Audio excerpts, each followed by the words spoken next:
Happy New Comic Book Day, geeks, and welcome to issue 52 of the Script Heroes podcast. The show where we bring you comic news, book reviews, and industry blues. My name is Joseph Jastanowski, and I am the writer of Janitor Hero, Cunning Carly, and the Cryptoverse. And I'm Katie Markham, scripter of the Rusty Robot Country Club and ghostwriter extraordinaire. We have a whole handful of polls to talk about today. We're going to be talking about Batman, The Long Halloween, The Last Halloween, number 3, Nightwing, number 120, Justice League Unlimited, number 1, Teenage Mutant Ninja Turtles, number 4, Void Rivals, number 14, Hyde Street, number 2, and Murder Kingdom, number 2. That's 7 books. 7 books, yeah. Quite a few. And if you enjoy any of those 7 reviews or anything else in today's episode, you can follow the pod on Twitter, Blue Sky, Instagram, TikTok, and YouTube, all to handle Script Heroes Pod. Or you can find me personally on all the same socials at JJAZ1111. And I'm everywhere as Katie Markham Pro. And without further ado, let's get right into the news. For the first time in a while, we actually have multiple news stories this week, so I'm going to try to keep the first one somewhat short as much as I can for a guessing game. But oh god, I've decided to return to something we did a few weeks ago because I enjoy doing this, and I think I'm going to try to do it on more episodes now. And this is, I'm going to try to make you guess the top 10 selling books. Yeah, from this past week. So this is the books we're going to be talking about in this episode. I do think you can name a bunch of these. Okay. Black Canary. I'm not gonna. No. Really? Yeah. I was shocked. I thought that there was a lot of buzz around it. Oh, were you going to give me more hints? It's not there. No, I was just gonna say that I want you to try to do it in order, but I will also tell you if it's in the top 10. Not there. I'm only gonna give you a couple guesses at each number, and then we're just gonna try to move through this fairly quickly. So I think you should be able to nail. Remember, these are the books that came out this week. I think you should be able to nail very easily the 1 and 2 of this week. But specifically, I think Batman Long Halloween. That is incorrect, but it is in the top 10. Okay. Trying to think of what Marvel books came out. I don't think any of the Spider-Man ones did. Is it Justice League Unlimited? Sleeper? No, but it is in the top 10. Really? I wouldn't have expected it to hit top 10. I say I haven't guessed it for number 1. God, is it a Marvel book? I don't know any of the Marvel books that came out. Not a Marvel book. It's not a Marvel book. It's very easily guessable for you. Is it Turtles? I'm sorry, what did you say there? Is it Turtles?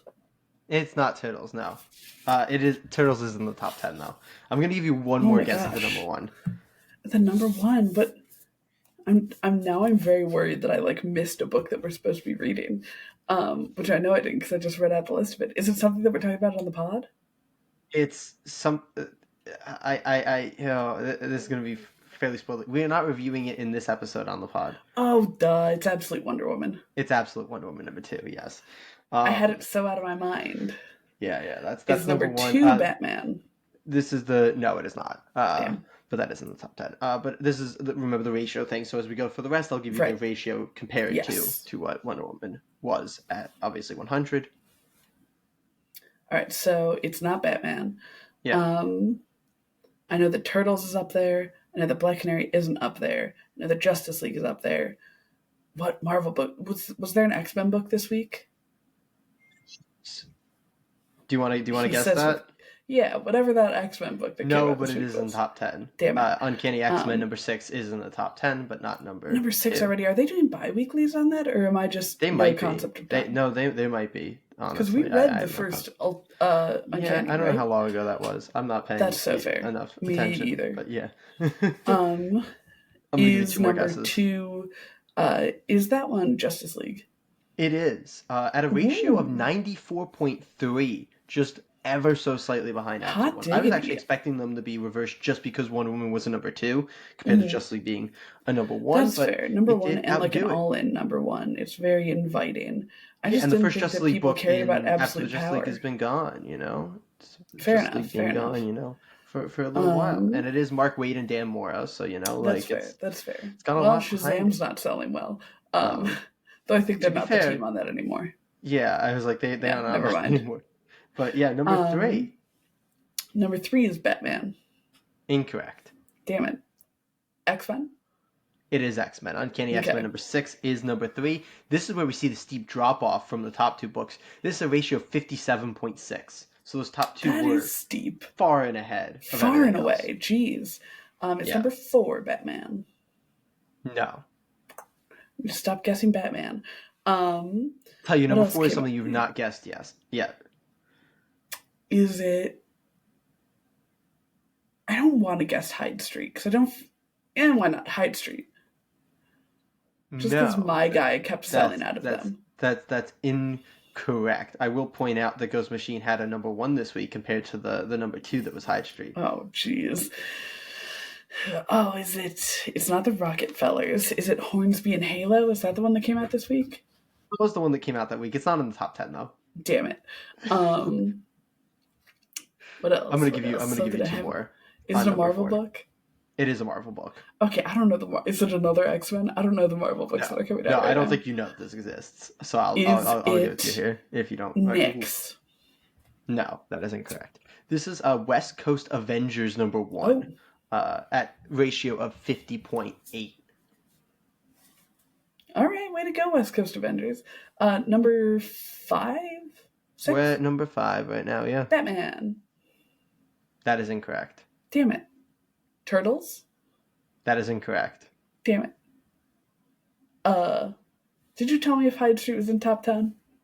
No, there is no Ghost Machine title in the top 10.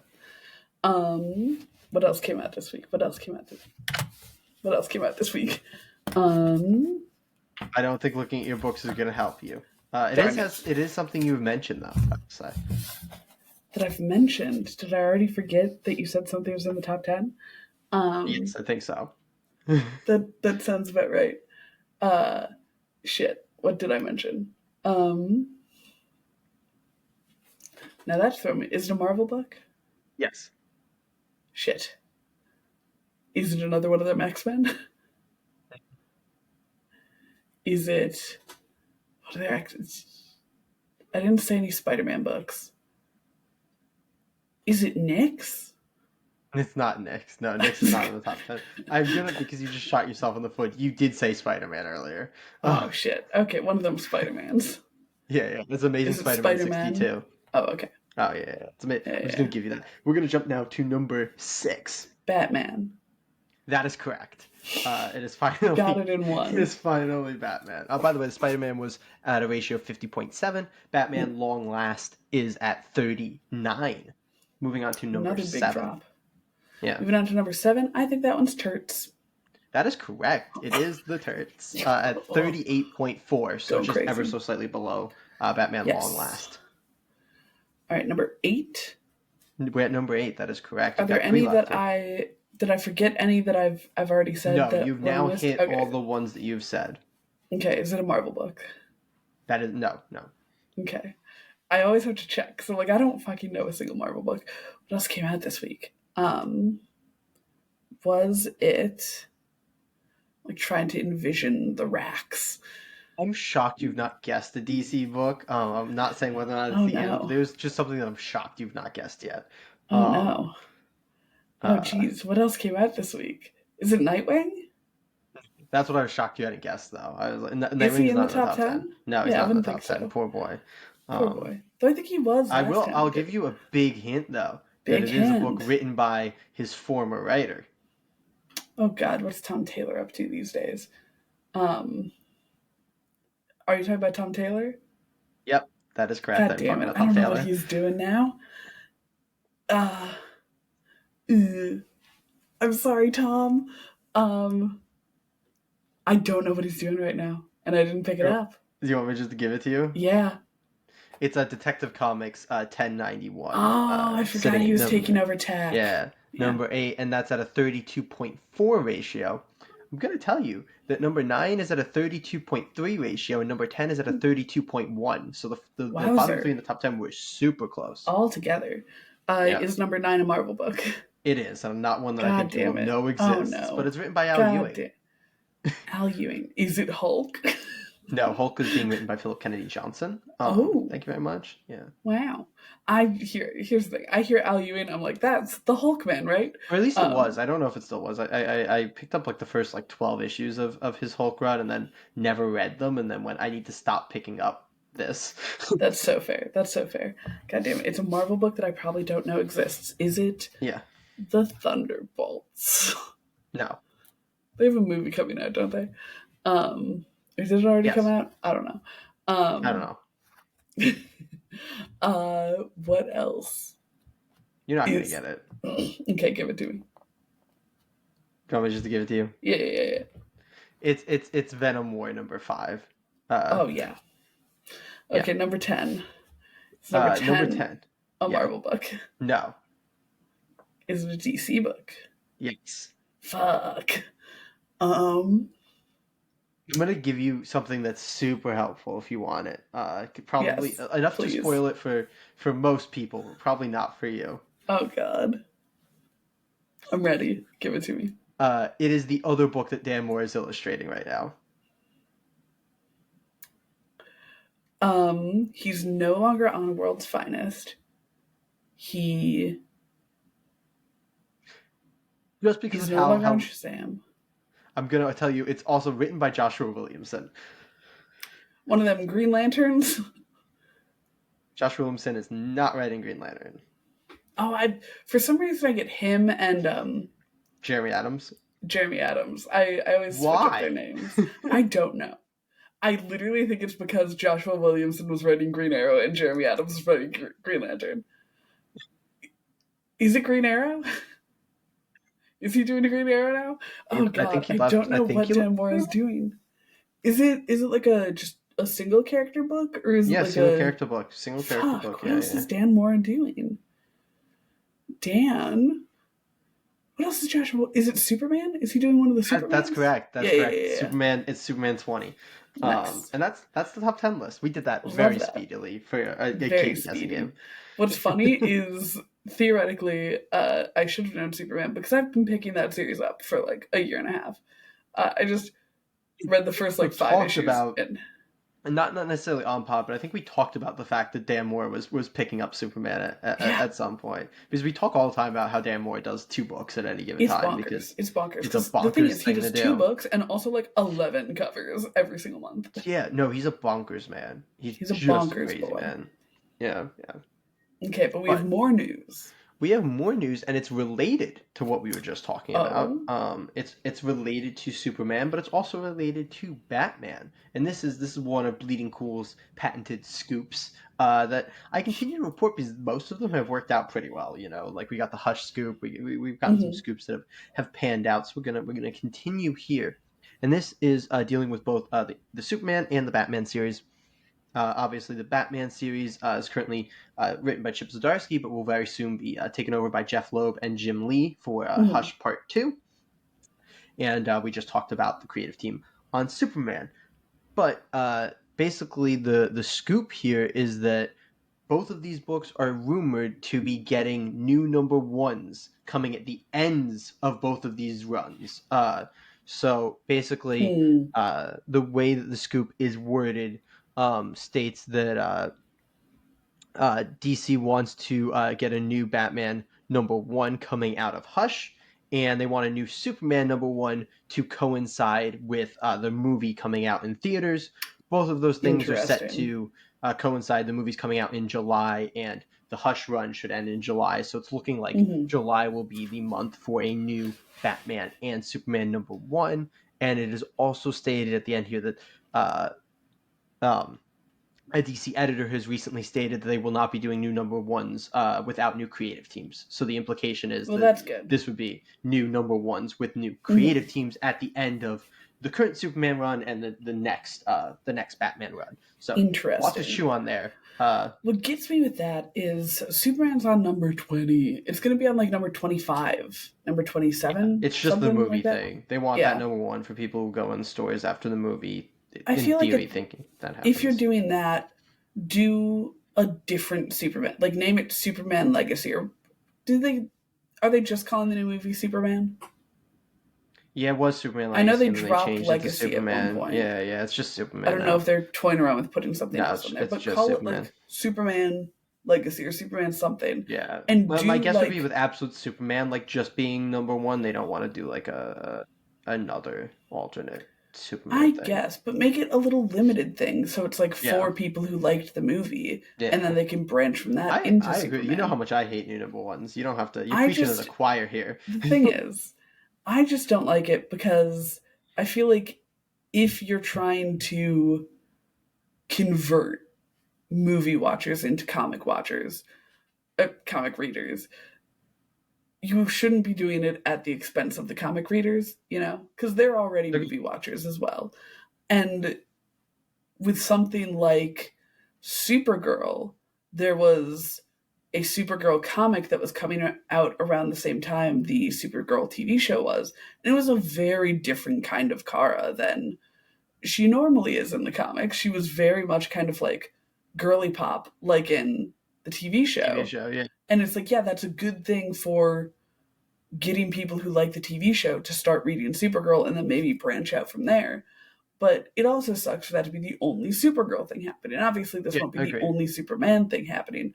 But for it to be like the mainline Superman title, I'm worried they're going to use like the lore or like the take on Superman that is Yeah, coming in the movie to be this Superman, as I opposed to think letting that's a him be fair like a comic book concern boy. because that's happened a lot. I mean, I think it's something that Marvel has been more of a Mm-hmm. perpetrator of. DC has done. I think Aquaman's probably the biggest example of DC doing it with the movies when Aquaman just turned into Yeah. Jason Momoa for a good few years there. But DC, maybe due to the up and down nature of their adaptations, have not been as Mm-hmm. criminal event. Though there was, I think the CW weirdly had a bigger thing of that because, like you're right, there Oh was yeah. Supergirl, but there was also Green Arrow. Like there was the Yeah. heavy Green Arrow in the New 52. Yeah. Was it It was was the New first New 52. 52 run, right? It Yeah. wasn't the second. Yeah, yeah. Yeah, where he was all scruffy. Yeah, and then they had put in Diggle and Felicity. Diggle, who kind of lasted, and Felicity, who did not last at all. Oh, Didn't you tell me at one point, didn't you buy like five uh, copies of the first no, appearance I of bought a Felicity? copy. I bought Okay, a okay, copy of the okay. first appearance of Felicity because I was like, why not? Why It wasn't that not? expensive. Yeah, yeah. And I don't even like Felicity like I as a know. character. I was just like, this could happen. This could be worth something. Spoiler It alert, never not will worth be. anything. Yeah, Yeah. yeah. But no, I think it's funny because I think if you're sitting here saying probably a bad idea to renumber at this point, it's probably a bad idea to renumber at this point. The rough thing is, Batman at least has gotten a little bit of a run here. Exactly. Batman's on like issue Yeah, 160 or something. yeah. So he's gotten a what does that equate to? Te- uh, 11, 12 years, 12 years, math, It a was little over 12 bi-weekly years. for a while, so I think Yeah. short. So I think 10. shorter So than that. yeah, because like, well, Since yeah, I guess like Rebirth, it's been going. I think So that that's 10 it's years. That's 10 years. Oh no, that's 8 years. that's I'm eight sorry, years. Matt. Yeah. That's 8 years. So 8 years. Um, I did the opposite of what you usually do, where I thought Rebirth was too long ago, Yes. whereas you usually think Rebirth was too recent. Um, but in any case, so like Batman's had a good, decent run. Like you said, Superman's only on 20, and like Yeah. I think Superman's in that rough place that Batman sometimes is in, where it's like they're so big that they get relaunched. You have the like really tiny characters that are getting relaunched constantly for like miniseries, and Right. then you have the big characters who they always want the number ones from, and then you get your characters that are like, oh, like we talked about how it was crazy how far Catwoman was on, and it's like because Yeah. they don't feel like it's worth, they don't feel like they need a Catwoman number one, so they can Hmm. like that they'll let that keep going, Yeah. and Nightwing the same thing. Nightwing's on 120, like they don't feel like they need to get a Nightwing number one out there. Which I will always laugh about the fact that they rebranded the volumes of Nightwing to number one, even though they didn't do that. I love that it's like that's a very common I thing, know, it right? just makes me laugh. Oh, That they're specifically like, no, yeah. we Honestly, mustn't make people feel like they need to read Rick. I've always felt like that's the better option because like if you're trying to get Hmm. people to transition anyway, they're probably Yeah. more likely to go for trades than single issues anyway. So Hmm. just get them on that with a volume one, and then when they'll see, oh, this ended at issue 56, now I can just grab issue 57 because Right. I'm Yeah. there. Like I think that that works well. But what do I know? I'm not an editor. But yeah, I'm with you. I think What that do any of us honestly, know? I don't Floppies don't like. sell. Yeah, like I'm there's the my my love of continued numbering is upset that a Batman that's 158. Well, it's starting at Hmm. 158 for Hush, so it'll probably be at like 160 something by the Yeah, time that comes around. Is going to be renumbered. I can at least like go like it got to go for 8 years. Like yeah, yeah. that's super fair. A Superman renumbering after 20 is just kind of It's absurd. absurd, Yeah, especially because the initial renumbering for Superman was with Dawn of DC. So, like, yeah. if you were going to have a time that people were jumping onto Superman, like if comic readers were jumping onto Superman, it's probably when you had a new number one that was a part of like a wave of new number ones. Like, Though, we'll give the quick shout out of at least they with the All In initiative didn't feel the need to renumber everything yes, there, so thank that was fucking nice. Christ on that. Yeah, Which I think makes it even funnier that they're doing this now. Because I was yeah. talking with one of my other friends. I know I talked to other people about comic books, Oh, scandalous. Uh, um, and we were talking about what a bummer it would be if they never did All In again. Like, if every, like, couple years or something they were like, yeah, this, let's aim to make this month All In, or even like for individual series if they would put the All In tag on like the starts of new runs or something, or places that they thought were good jumping on points. It I feels like think it would be a good yeah. like It's standard for them to set in the market. I fully agree, but it's even like what we went back to talking about, like they should just put back on like what part of the story arc it is, because Yes, that's like God, such a please. good. It's like, oh, this is part one of a story. I can grab that, Mm-hmm. or this is part two. I only have to go one back instead of it's issue, 16. I think I might have to go, Right. like 16. It's like no, it's part two. I only have to find the one before this or whatever. Like I think just being upfront on the cover about like where this is in the story is Mm-hmm. like a continuous way to do that. But I fully agree. Something like use. I don't think it'll specifically be All In, because All In was like the very specifically like the kind of in tied with the Absolute thing, because they had the All In special and it was like Yeah, the launch of the two universes, all that, whatever. Um, but I feel but like yeah, it's I mean, something that they could just kind of yeah, like make a stamp they put on, yeah, even if people don't know, 10 years from now what All In started with. Like, if it's like All In, yeah. ah, I just don't, yeah, I don't know that All In necessarily is like a great like, oh, this obviously means that this is a easily approachable issue, fair enough. if the goal is not for dedicated comic readers who know what all that stuff is, like you probably could do something. I don't know, but in any case, like I don't think it's crazy to think they might do something like this every year, because this is only 1 year after Dawn of DC, which was obviously a Yeah, jump on. I do think it's partially because I think they realized how badly they fucked up by putting Night Terrors a couple months after Dawn of DC, and they were like, never this forget, time never let's forget. not do that. It might be the worst editorial decision that a major publisher has Agreed. made in like the last couple of years. Like it was so boneheaded, because Dawn of DC had done so well, and I literally like my store fucking owner was talking to me. He was like, "You would not believe the cratering of sales that Night Terrors caused on series I'm that were doing fucking sure. amazing." Like we pointed out, it wasn't even like they let them finish their first arc or anything. No, no, it was I was just looking at Green Lantern, because I really wanted to catch up on I really want to catch up on Green Lantern in the next couple, mainly because Star Sapphire's in the Justice League book, and I Mhm. read that I was like I should really catch up on Green Lantern, and I was like it literally came, I believe, 2 issues into Green Lantern, like or maybe it was 3 issues. Absurd. It was like it's like issue 1 and 2 of Green Lantern and issue 1 and 2 of Night Terror's Green Lantern. It's like that's just absurd. Like how are you doing that? I think Green Arrow was similar. Green Arrow was only a few Green issues Arrow, in. yeah, Yeah, like it's what are you doing? Just it's what are you so bad. doing? It was so bad. But this is just Yeah. a fancy new number one. A little Yeah. weird for Superman, but I get it with the movie, and we'll see how it does for Batman. I do like. I Wild for feel. Batman though, that like, and I'm sure it's because the same thing that happened with Hush One, where Jim Lee and Jeff Loeb were like, we don't want a new number one because they're big Yeah, on like the old school continued numbers, but like if you were gonna do the number one, like you should have just done it with Hush. Like if you're gonna do it I literally immediately after Hush, like I wonder how long ago they made this decision, and if Jeff Loeb and Jim Lee were like, "Oh, Zdarsky's only got it planned out for so long. We'll hop back on Batman for 6 issues." I think that the would be one very reason funny. I'd be away from that is I think like I think they had decided to do this before they knew what number issues they were doing this, because if you Yeah, remember, like, they talk about Jim Lee's been illustrating this for like a long right. time, Yeah, as the man that's does what I'm not saying. I wonder how long illustrate ago they quickly. made this Yeah, decision. yeah, very interesting. But anyway, it's wild. I do think DC's probably thinking like, oh, if we have, we'll get the big sales jump from Hush, and then we'll get the number one sales bump, and we can like keep the momentum for multiple months. We'll But like, see. We'll see. we'll see. We'll In see who any that case, creative team is too. yeah, Interesting. I'm very interested. I wouldn't be shocked if we see it headed up by Tom Taylor. He's on Detective Comics right now. They've been a big fan of his. I wouldn't be Mm-hmm. shocked if he slid in there. It's Batman leaping into the light. Yeah.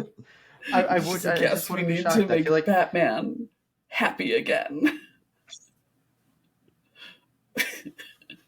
we'll give him Catwoman until editorial tells him again. There you go. I think Tom Taylor, did he write the Batman Catwoman No, Black Tom Label King, series? other Tom, Tom King. other Tom, Damn it. other Tom. Freaking Toms. Um, yeah, All yeah. over the They place. just won't let Toms have Batman Catwoman Not romances. allowed. Not Crazy. allowed. But in any case, let's get into the books we actually read this week, Yes. and we can talk about we can't talk about the current Batman or Superman, but we can talk about Batman Long Halloween, and we can talk about Dan Moore's other book, Justice League Unlimited. Let's do it. All right. Welcome to the Pull List Rack. We have 7 books to get through, so I'm not going to beat around the bush. We're reading this week Batman, The Long Halloween, The Last Halloween, number 3, Nightwing, number 120, Justice League Unlimited, number 1, Teenage Mutant Ninja Turtles, number 4, Void Rivals, number 14, Hyde Street, number 2, and Murder Kingdom, number 2. But, of course, Jay, that's not all we picked up this week. Jay, what else did you get? Yep, not me. Totally forgetting I don't have physicals, so I have to pull up my thing, but I do. Oh, no. Okay. I also got Absolute Wonder Woman number 2, which we will of course be covering in our Absolute bonus episode, which is actually this That's Saturday. this Is it not? Saturday, yeah. Yeah. So very, very cool. I also got Hornsby and Halo number 1, Ghost Machine number 1 that we mentioned earlier. I got Synap number 1, Mad Cave series, lettered by my boy Reed Hinckley Barnes, and I also got TMNT Saturday Morning Adventures number 19. But Katie, what else did you pick up? I'm basically just copying you. I've got Absolute Wonder Woman and Sign Up as well, and as I just learned from the news, I've also got Superman waiting for me at my other store, which I didn't get to this Wonder week. Woman. Oh, you mean Superman the main? Oh, I thought you meant Yes. Absolute Wonder Woman. No, I'm sorry. Absolute Wonder I Woman thought you right meant here. Absolute. My I thought you meant absolute Absolute babe. Superman, because that's next week. That's my bad. The main That's his Superman. bad. You But Jay, are do you correct. have thoughts on the order in which we should discuss We these got to books? start with Justice League. Gotta start with Justice League. Number 1 for Then number 1. then I say we go Nightwing, Batman Last Halloween. Um, do any of the other ones overlap publishers? Yes. I say we go Hyde Street, Void Rivals, Murder Kingdom, Teenage Mutant Ninja Turtles. Alrighty, sounds good to me. Let's head right on over to Justice League Unlimited, number 1. Let's do it. Justice League Unlimited, number 1. The Justice League is back and bigger than ever, as our heroes work to uncover the mystery of the Dark Lord's successor, that being Darkseid. Ray Palmer's Atom Project triggers a race between heroes and villains to control the fate of metahuman abilities on planet Earth, which threatens to destroy everything the League has built. The writer here is Mark Waid of JLA, World's Finest, and Shazam. The artist is Dan Mora of Power Rangers, World's Finest, and Shazam. The colorist is Tamara Bonvillian, and the letterer is Ariana Mayher. Jay, DC, all in. Yes. Justice League Unlimited, number 1. Justice League Unlimited. Justice League is back for the first time in like 4 years? When did they all die? No. 2 years. 2 years. Go on how long the current Titans run is. What are they on? 15, 17, something like that? Slightly over 2 Something years? like that? 2 years? Yeah. As we know, we don't know how time passes. Oh, that's a year and a half. Goddamn. 17 is a year and a half, not 2 years. Oh, I know math. Because they did die over the summer, I believe. They probably died, about 2 years ago, so Yeah. because it took a second to start. Maybe so, a year and a half, like you said. Because I think it was over the summer. We are now solidly in winter. That's fair. Okay, I Yeah. don't know. I know But in any nothing. case, I am a Justice League dumb is lad. back. And like they said, Yeah. bigger than ever. Everyone's a part of the Justice League now. How'd you Yeah. like Justice League number 1? Yeah. Okay. So I have a couple things I want to start with. The first thing I want to start with is I like the Justice League animated homage for the credits page. That was very nice, very cool. Um, I also like the Justice League Unlimited style Watchtower. I like that it feels full Mm-hmm. of characters and full of different leaguers. I like it kind of fixes one of like the things that just sometimes like it's not a big bother because it's fiction and like it's one of those things you kind of deal with that. But it's like that nagging thing of like how are they covering all this stuff because they have to be disaster like I love the again Justice League Unlimited animated idea of like there are constant crises. You're getting like Mm-hmm. alerts about all of them, and then teams are being sent out. I really love that vibe. That's something I really enjoy. I think And that was it done really well justifies here. the huge cast. Yeah. Um, and then I need to also shout out just how epic it is to have Dan Moore on a Justice League book. Like fits like a glove.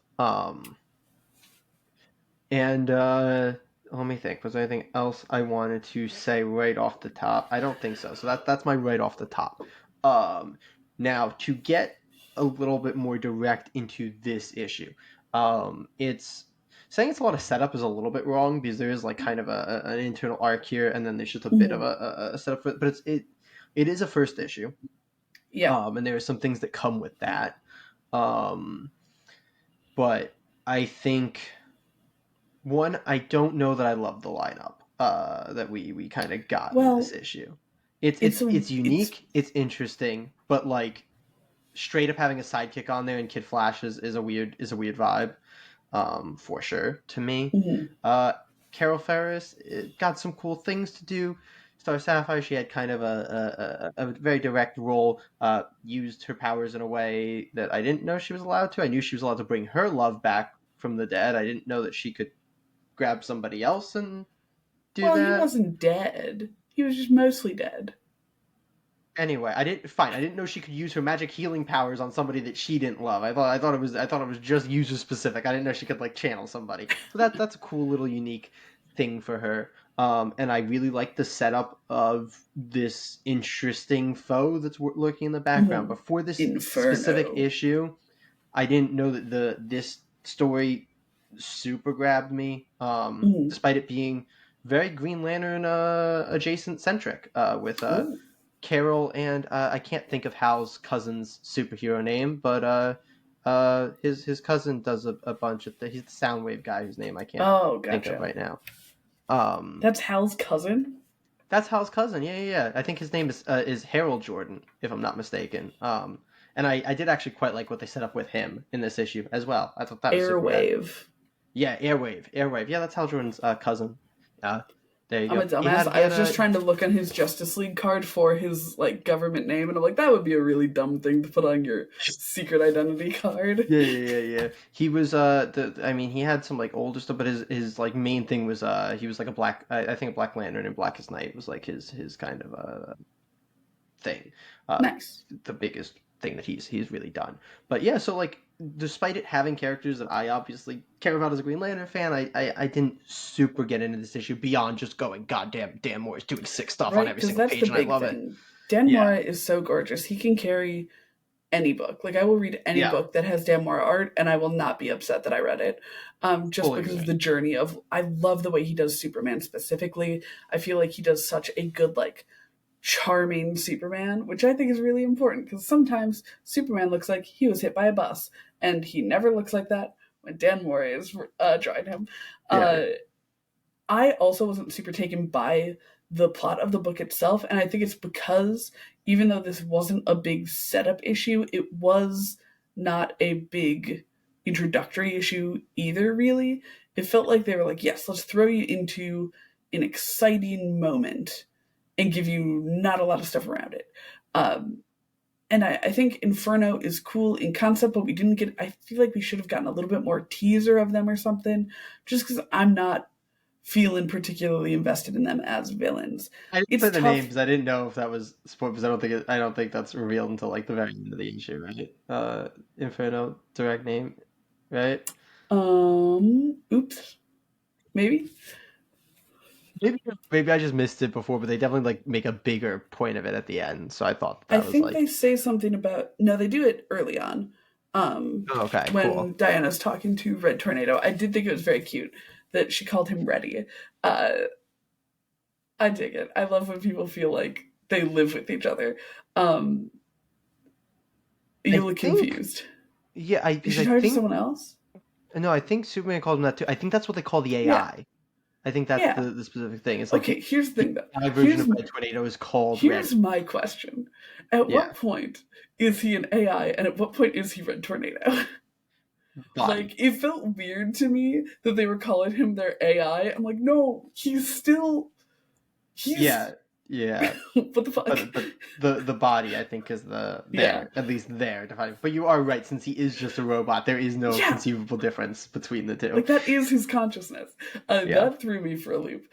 yeah, But yeah. yeah, I'm not like I feel like with the broadcast and without giving us a very concrete plot, there's not a lot to like grab onto as like I'm excited about this going forward in the series. Agreed. But it's Dan Mora art, and I do believe that Mark Waid is a great team writer. So I am gonna keep reading it. I'm very excited This to is just see a where it does end up real going. big team to juggle compared to, Exactly. Yeah. the same cast of characters every issue, though. Hmm. Interestingly, like we get what because the main lineup is in the credits page, and I think that has been like, and that's the main line. We get the main lineup here, but minus Flash plus Kid Flash and Firestorm, I believe, is what we rocked with for this issue. Yes. Oh, and minus Batman. Sorry, and minus Batman. He was off doing his own thing with With Blue Blue Beetle. Beetle. Yeah, Yeah. who I loved seeing because I'm I very I think excited by that's their yeah. plot line actually. Yeah, yeah. But it Their doesn't plot seem line like was, the I main think, thing. the kind of the carrying Yeah. a thing here. But yeah, I'm interested. What did you? So, what do you think about both like the main lineup in theory and the version of them we got in this issue? I I don't love it. I think one of the things about Justice League Unlimited specifically is that you do get a lot of that, like, you can move your cast around a lot. And I'm wondering if this series wouldn't benefit from more episodic issues or more, like, focused on one mission or, like, have two or three missions going, I guess, but, like, giving us more for each of them. I ended trying to do that with like the little bit of lingering things, but I do Yeah, think but they like didn't do a good enough job with like making it the A feel. plot was kind of like the yeah, well that's the rough thing when you don't get the space, especially because now you're doing multiple Yeah, things within an issue that's gonna have a which is single why plot. I Like think that the yeah, it's actual not solution would yeah be to do like very episodic issues or like little mini arcs, like little 2 to 3 yeah. issue things. Would have been the way that I would have wanted to approach this. I agree with you. Um, yeah, Fully. I just wanted to point out that I do think they were attempting to do that, but just because they were juggling both the setup and like that actual A plot that was an episodic plot got yeah, like 10 pages something maybe like at that. Yeah, most. Which is not enough time to actually have like a full thing, which is why they don't really have any actual struggles or difficulty. I did think the airwave solution was rather cool, and I thought oh that yeah, was yeah, fun. yeah. I thought that was fun. Um, but yeah, it's not like Carol. Carol like gets kind of a setup of like, oh yeah, because she's obviously not always a hero, and her powers are weird because they like take control of her sometimes, and Star Sapphires are very weird, and so like there was that cool setup of like, oh, I have to learn how to be, and I do like I did like having Black Lightning being like, I am a teacher, so I'm gonna Yeah, teach her. I was like, great setup. Great resolution, but we didn't actually have the space in there to see her struggle with it and grow. yeah. Like I think that's a super rad story, but I And she think was in a also book like very this that has a specifically huge like yeah just immediately right. yeah. Well, that's the issue. Like, I think the thing is the idea of having Carol in the Justice League and having to learn to be a hero is a good idea for a tighter Justice League cast book. In Hmm. a book that's this big, she's not going to have the space or the time to have that actual journey and arc, and so I don't think it makes sense for her to be here in place of any Green Lantern. Yeah, agreed. Odd But yeah, cast, but great creative team. So we'll see where it goes. yeah, yeah, But where definitely we're going plenty more time. is Nightwing number 120. Let's do it. Nightwing 120. With deadly experimental weapons in the hands of the city's oh-so-corrupt police force, Nightwing must prevent a bloody war from breaking out with the gangs of Bloodhaven, which would be easier if someone didn't keep trying to blow him up. The writer is Dan Waters of Detective Comics, Lucifer, and Homesick Pilots. The artist is Dexter Soy of Red Hood and the Outlaws, Suicide Squad, and Batman and the Outsiders. The colorist is Veronica Gandini, and the letterer is Wes Abbott. We have an avid Nightwing, a ding ding over here. So why don't you tell us how you felt about Nightwing 120? I think Dan Waters is doing a really good job. I think he does a very good job of both sides of Dick. Like, I think a big complaint that Tom Taylor got was that his Dick was a little too happy all the time, Yeah, which is like a fair complaint, which is also why I fell off a bit after 3 volumes. Cause I'm like, yeah, okay, maybe we need to pull it back a little bit, Mr. Taylor. yeah, yeah, yeah. Um, but I think he does a really good job of letting Dick be like kind of little flippy on the two sides of his coin. Like he'll make his little quips every so often, and he'll, you know, be in a fight with a smile, but then he go get angry, and It's when it he gets serious. goes he gets serious, and it's I think that it is a more effective serious than Taylor was doing, because Taylor was a little goofier when he was being goofy. So like the transition between, like, maybe the proportion of silly to serious is still the same, but the farthness they went in, which is saying something, because we see Dick saving his new test subject rabbit from Haley the dog at one Yeah, point. Uh, you gotta love when Haley's in the book. We stand Bitewing in this house. Um, I also really like the way that's her name. Uh, we have to stand her because she has trouble standing because she only has 3 legs, and it's so cute. Um, I also like the way that he writes Dick and Babs. I think that they'll, in that same way where they get to be like, they're not as sickeningly sweet as they have been, and it's not as front and center as it was. So like it feels a lot more like Dick is in charge of his own book right now, which is a welcome change. I say loving Tom Taylor's run. Like it had its place, and this is a good way to follow that up. As someone who hadn't been reading Nightwing for a long yeah. while, how are I you mean, liking it? specifically, one of the reasons I wasn't jumping in, and it's fully, don't judge what you haven't read, but from what I've heard, what I saw in the book, what I saw of Dick acting in event, like I had very much heard of the very extremely lighthearted and goofy Dick that had been existing in DC Comics for the past few years, and it's just not my vibe. I Which is fair. am a New Teen Titans, the night, and then the '90s Nightwing series. Like that's the Nightwing that I like. Like I like the Mhm. Nightwing who has even more edge actually than this Nightwing, but much more similar to this Nightwing, at least in his serious moments. And we decided to pick this up before we kind of had any idea what was going to go on, just because it was a new Nightwing creative team. But I had seen Dan Waters start posting stuff. I'd seen him talk about it. And then when we read that first issue, I'd said it really felt like he was transitioning in a way to make it feel like it wasn't without reason in universe, and like it Yeah, wasn't like he was shitting on Tom Taylor, but he was very much like, my Dick is going to be this, and it's going to be yeah, different. And I am really, really happy with where it's went, because just saying that I want Dick to have an edge to him and I want him to be more serious isn't saying that you can't have the goofy things like him, yeah, rescuing animals and joking with Babs about, dumb shit and having fun when he's fighting equip, like that can be there, but he can still get pissed off and yeah. show us the new Teen Titans Dick. Show us the Dick who got so pissed at Batman that he left. Like show us that guy who, because like if you're working in a city with like the most corrupt police department in history, you're dealing with villains that are trying to destroy you constantly. Like, I am sorry, you have no powers. It's not even like you are so content and safe that you are like you can just find it all funny. Like no, there's gonna be shit that pisses you off, and I love the way that this Dick is able to Yes. get pissed off. And like you said, it's such a good transition between the two tones. It feels very much like they can coexist in the same Hmm. book. But I also want to shout out. Are you I gonna think a shout out lot of that Dexter Soy? I'm gonna shout out Because Dexter I want to shout out Soy Dexter Soy too. because especially in the hero portions of this book and the serious moments. Because I think Dexter Story just really fits the serious moments of this book Yes. more so than he fits the goofy parts. Whereas like when he's doing the character stuff and he's doing the funny animal, like there's some good stuff there and it's fun. But like when we go into Nightwing serious mode, Nightwing's gonna get mad at a criminal. He's gonna get pissed. The final page of this book, for example, I actually believe that people would fear Nightwing, and I think that's important because Yeah. if you're a vigilante, you need to believe that the criminals will fear him, even if the fans never will. So I Yeah. loved this issue in every way, shape, and form. I thought this was phenomenal. I also loved. I think one of the things has to do with the way that Dexter Soy plays with like mask shape. He does such a Yeah, good job, and I think that's what makes Dick end up looking like fearsome in his big moments. He does such a good job of like really making that mask emotive, and like he's really great at doing expressive things.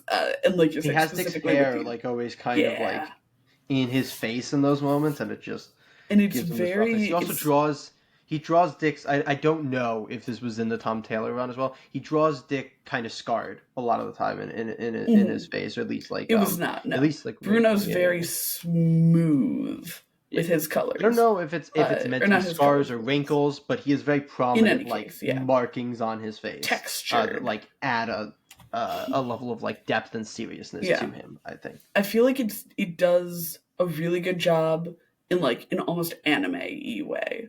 Like he's got very good angry anime vibes. And I mean that as a huge compliment. Uh yeah. I'm really enjoying this. Absolutely. But we've got one more DC book to talk about, We do, which we also has do. Dick in it. It does. Very different Dick, a very earlier Dick. Though still an Let's talk angry about Dick. more Dick. In Batman Long Last Halloween. Batman, The Long Halloween, The Last Halloween. As the noose tightens around Gotham City, Robin seeks aid from an unlikely ally, and Batman confronts a deadly specter from the past. The writer here is Jeff Loeb of Batman The Long Halloween, Superman, Batman, and Hulk. The artist is Mark Chiar- Chiriot. Chirello. Firello. Chirello? There we go. Chirello. Thank you, my Chirello. Italian co-host of Batman and Houdini and Sandman: A Gallery of Dreams. And the letter is Richard Starkings. Jay, Yes. I can't believe we're on issue 3 already. It's Yeah. The flying. fourth issue, weirdly, despite it Yes, being issue yeah. three. Um, yeah. How'd you feel about issue 3? I love this so much more than issue two. Same. I know we were down on issue two. This issue was sick. Bringing Riddler in was a coup for this book. And the way Um, that they did it, oh my I god. know, I know. Riddler's sick in this, despite his. I mean, it's not a spoiler. It's early on, despite his crippled state for the His events. smashed hands and Yeah, shot cheeks. yeah. We get a phenomenal 2-page spread of like Mm-hmm. him blinking in Morse code. Yes. Fucking cool. And I Um, love that as a Riddler thing. And I love that as a Dick yeah, solving a Riddler thing. yeah. I mean, Dick's really great in this too. We get some Yes. great Dick here. And like there's a very good vibe to this book. I really do enjoy Mark Chiarello's art. I want to give my Yes. one slight criticism, which Go for is it. that while I very much like the vibe and the general artwork of Mike Chiarello, I do think this is the first issue in which it does not feel like it follows and fits the vibe and art style of the previous issues. I would Um, agree with that. But just while we're talking about Mark Torello, I yeah, love the way he did his colors. I love how it was so yeah, many like dark and muted colors with those like pops bright of really green. vibrant things. The Yeah, bright yeah, yeah. green. Robin's cape was always a super bright yellow. I loved his It, Batman silhouette too. When he was doing the silhouetted right? Batman, it was very Yes. sketchy, very cool. Hmm. But it was just very like all the and Catwoman looked completely different. Like Catwoman was really Yes. where it Though really got to honestly, me I of really like, liked her oh, design. I thought she looked again, I cool. liked everything independently. It's just one of those things where I Hmm. was like, I wonder if the rotating artist is ever gonna like get to this series as like a united whole. And I'm like, this Yes. is the first issue in which I do think it is, where it's just Hmm. like I would have been more than happy with this is the art style for the entire series, and I would have been more than happy with the other art style for the entire series, but they just don't really connect which It's not is, as close, I think. I think I yeah, agree with you, but I definitely do see the like Tim Sale influence in it. I do. But I don't think he's matching the style as closely as the other That's artists fair. That's were. fair. Which I'm Um, not super mad about. I think that it's neat that they're doing the rotating artist, and I like that this one feels a little bit different. I like that it feels like, because I think it's still within that like Salian vibe for me, especially with the way that he draws, I think, expressions on characters and like the general shapes of them, I think is still good for me, even if their designs and some of the ways that uh, they are sometimes interpreted. Like there's a couple of odd moments where they're like very flat on the page. Um, and that can be a little odd, but I still think that this fit the vibe for me personally. But I might have it's fair to me. a It broader. stood out very abrupt. Like I looked at the first couple and I was like, this was not like visually what I was expecting because the other just Mhm. felt very consistent visually. This felt different to me. I still thought it was That's good. fair. Yeah. I still really enjoyed it. Again, some of the things he did with like 2-page spreads, like there's one where puzzle pieces are just jumping over to the other side of Yes. the book. Like there's a lot of phenomenal things done. This is not like a critique of Yeah. No, Mark I Chiarello get you. as an artist, just as the format of switching artists Mhm. every month. But still, this is, I think, uh, I don't know if I like this or issue one better, but this was another great issue, and this has reinvigorated my excitement for this series. Yes. Yes. Yes. Yes. Fully agree. On like 1,001 different things. Um, I love the art in this. I really do. Like, I think stylistically, it's so fun. The way that he played with the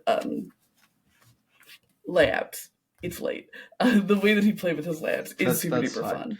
fun. Yeah, And I really loved Dick's interactions with Calendar Man. I thought those were super fun, and yeah, I'm excited to see more Catwoman in this book because I think she's a really exciting figure in this, in fully like the agree. lore of this story.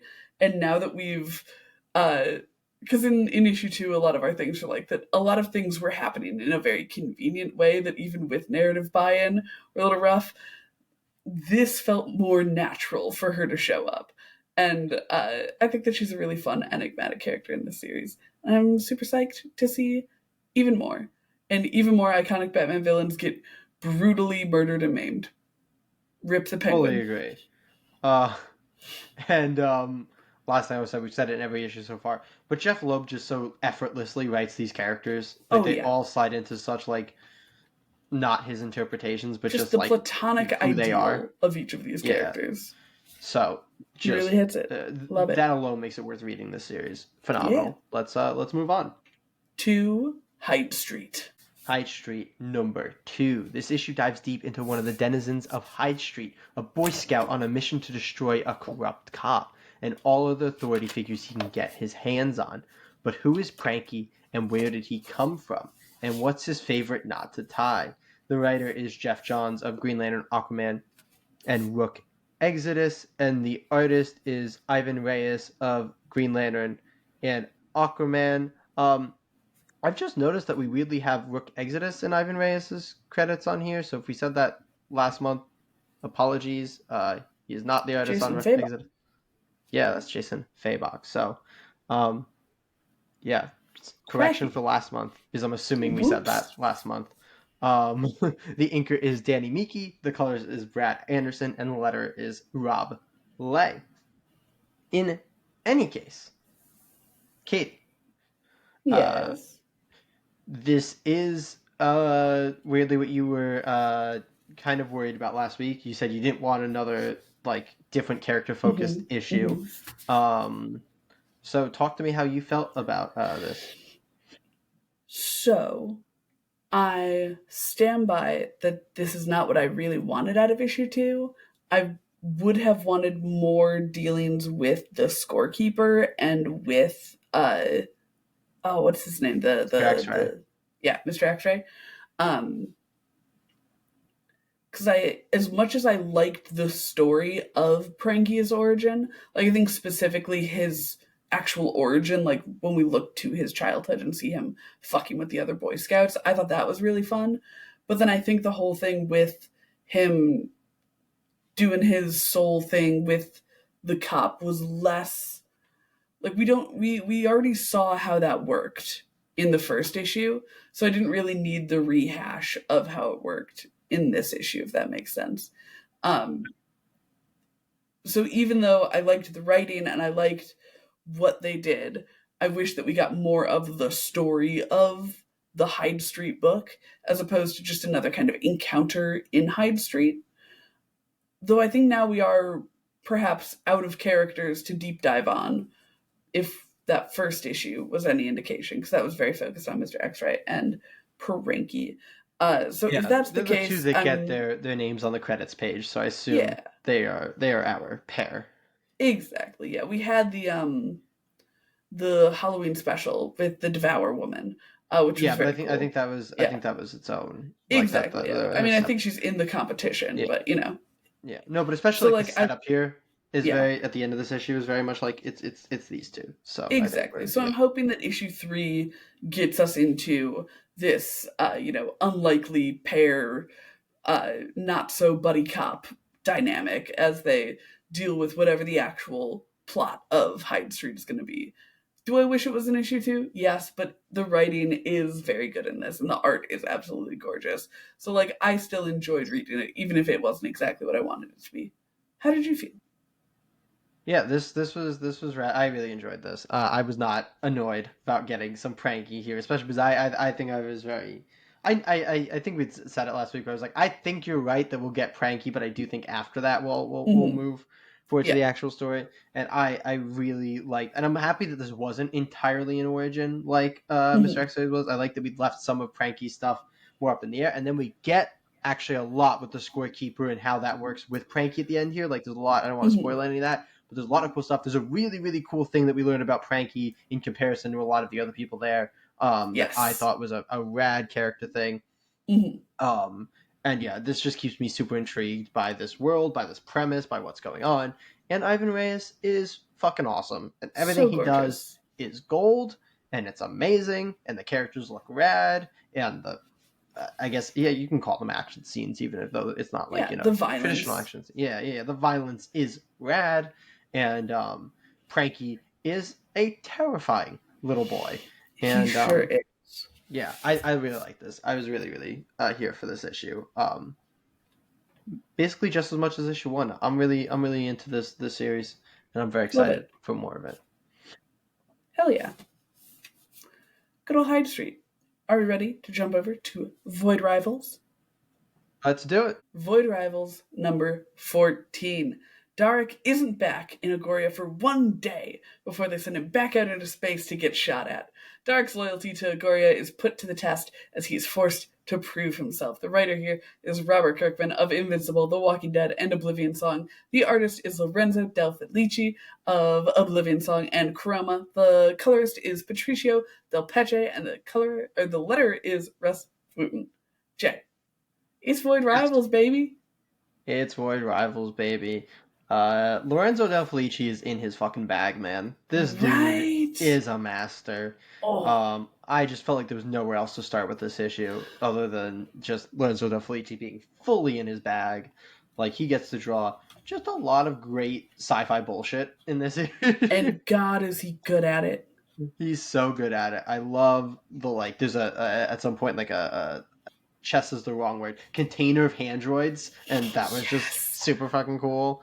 Um, I don't know why that tickled me so much, but I enjoyed that. And everything the time we get like Derek without his helmet, there's like a really good vibe to his emotions. Right? Derek is really the I think the Solila gets some cool stuff, but Derek's really the key figure of this Yes. issue. He's done so well. I talked in the last issue about just how cool the villains are here, and Derek and his father and their interactions here, even though it's cut short by this external threat that Derek has to go Mm-hmm. fly off and immediately get into, which is a good way to obviously prolong that tension and that debate. But their interactions are just phenomenal. We do get more Transformers crossovers, kind of the big thing here, but this is one of the points where I actually quite enjoy it. When it's like it's the same time as when they met the other one Transformer, Mm-hmm. and it was like so like when it's not like, oh, here's this like big thing that I have to understand from like that universe. When it's just like, oh, here's a Transformer that they're going to Here's a interact with. I'm like, guy. yeah, I'm like that's fine, that's great, I'm here for it. And then I also like it yeah, with them having a little bit more understanding of Cybertron Cybertronian, Cybertronians. Yeah. Cybertronians, yeah. Uh like having Dark be able to recognize the word Cybertronian and put meaning to that feels Yeah, like much better than when I was in the dark and so were the characters. fully Like I agree. like that it's using information that we have gotten to give Yeah. meaning to meeting these people. And then the last thing is where I don't know if it's probably too deep and too spoilery, but there's a big thing that happens with Derek and Salila in this issue. Yeah. And the Ray Lorenzo definitely he illustrates it is phenomenal, and the way Robert Kirkman Astounding. writes the dialogue is frankly funny when it shouldn't be. Like I think fully intended, but like just incredibly funny in the way that Derek just is It's as so character his self. driven. Like Yeah, it's exactly correct yeah, writing for the characterization of Derek, and yeah. I love it so much. I love Derek. He's my favorite. Um, but yeah, it's such a fun series. It's so like it's a little funny to say this about something that's like bringing in Transformers IP and stuff, but it's just so goddamn original. Like it all feels super duper cool, super duper like fresh and new, like stuff that I have not read before or looked at before. Because, like you said, Dave Felici is absolutely master with this series. I love the characterization. I love the world building. Uh, I'm so excited to see where this continues to go. I love Handroid. Uh, Android and Handroid 2 Handroid. now. We now have two Handroids. That's Handroid 2, double the that's right. Handroids. Double the Handroid, one for each hand. Um, I will say if the thing with his dad doesn't resolve in a way that makes it make sense that he sent Derek out to space, I'll be a little miffed about how quickly that cut off and how Derek got his way.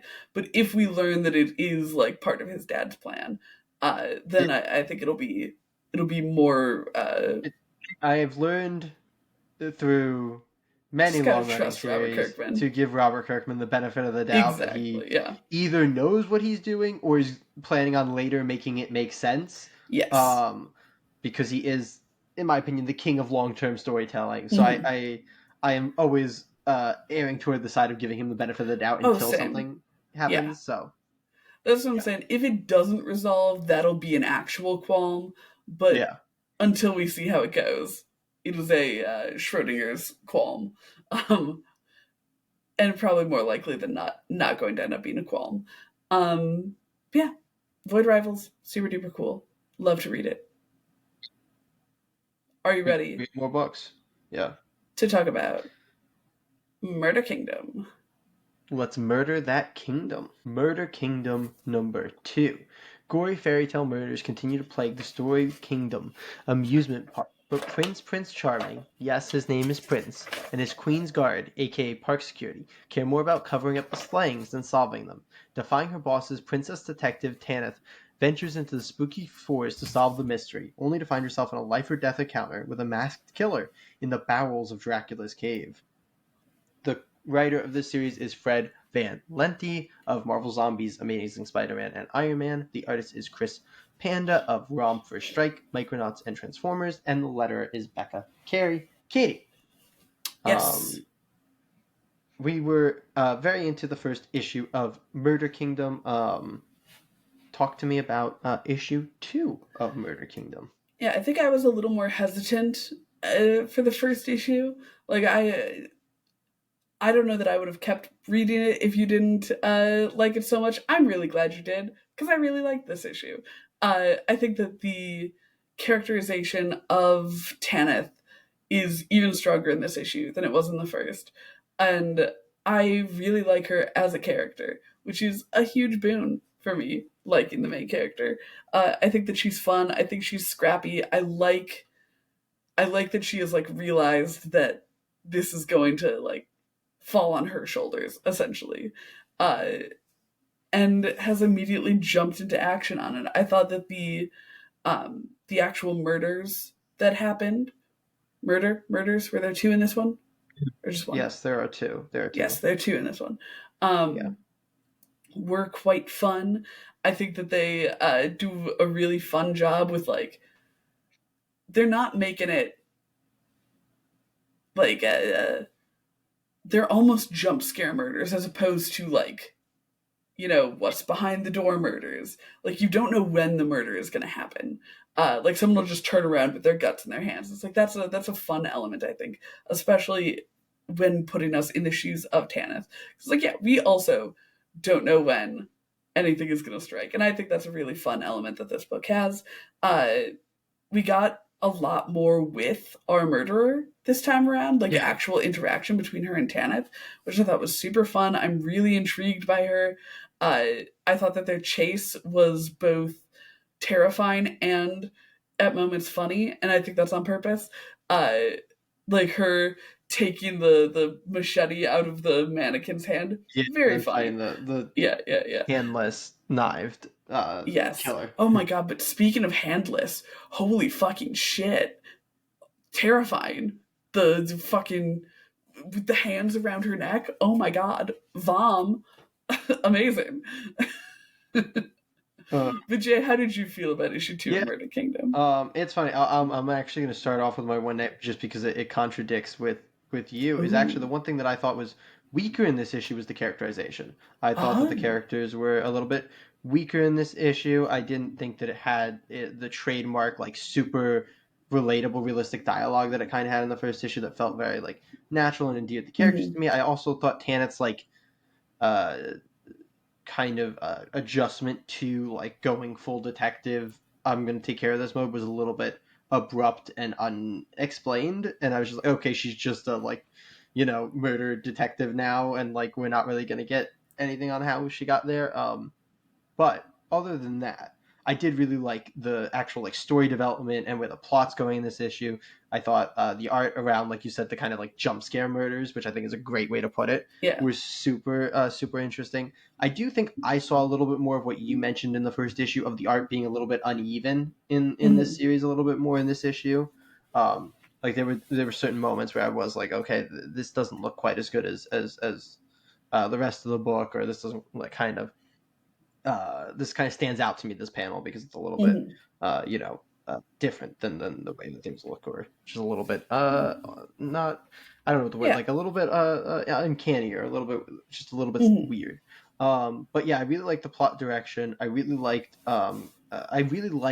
the idea of the theme park like covering up the murders, and Right. like the way that blends into them like staying in character and stuff. Like I thought that was a really rad idea, and I thought that was really cool, and it played out really well.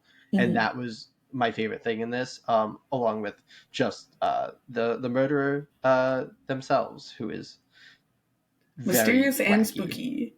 Yeah, very fun. Love it. And I did like once we fully got into the swing of it, and we got things like Tanith, like dueling Yeah. with the night. I thought that was really fun. So yeah, Yes. I still really enjoyed this, but yeah, I had those couple little gripes, but it's very That's so fun. fair. It's a very I fun think it's book. really interesting because I think that in terms of, like, characterization, you may favor dialogue while I favor action for, like, how characters are characterized, which is a fun little thing to note between the two of us. I mean, I think And, action's like, not important, but I always think the face, you the need the it when action doesn't feel natural for the character that we have. mhm. I feel like you need dialogue to explain That's said super fair. And action. obviously, for both of us, you need both. But it's just funny to be like, oh, last time No, she no, that's didn't fair. get Yeah, to, like, actually do a lot of things, and this yeah, time she gets to do a lot more things, and we've kind of flopped, yeah. No, which no, is super just an fair. interesting little way to look at how Yeah, to characterize characters. In any yeah. case, we have one more book left on our Odyssey journey. Teenage Mutant Ninja Turtles, number 4. Teenage Mutant Ninja Turtles, number 4. We finally learn the fate of Donatello. Trapped in a mutant zoo and forced to fight rich men looking for a thrill, his mind is still broken since we last saw him. As mysterious forces gather around him, can Donnie gather himself to defeat these enemies and set himself free? This comes to us from Jason Aaron of Thor, The Avengers, and Wolverine. The artist is Chris Burnham of Die, Die, Die, Batman Incorporated, and Doom Patrol. The colorist is Brian Reber, and the letterer is Sean Lee J. The torts. You love them torts. Torts. I do love them torts. I want to jump in real quick because you've talked about, have you talked about Chris Burnham before? I don't think Or is so. that Eric Burnham? Is there someone with a very similar? Eric Burnham is a big Turtles writer. Okay, Um, because I was yeah, like, I feel like I recognize this name, and I was gonna yeah. ask you, but that answers that. How did you feel about issue 4 of the Torch? We thought that there was gonna be less Donnie, I think, didn't we? Yeah, I think we did because I talked about the fact that Donnie's in TMNT Alpha. He gets a little thing Mm. there.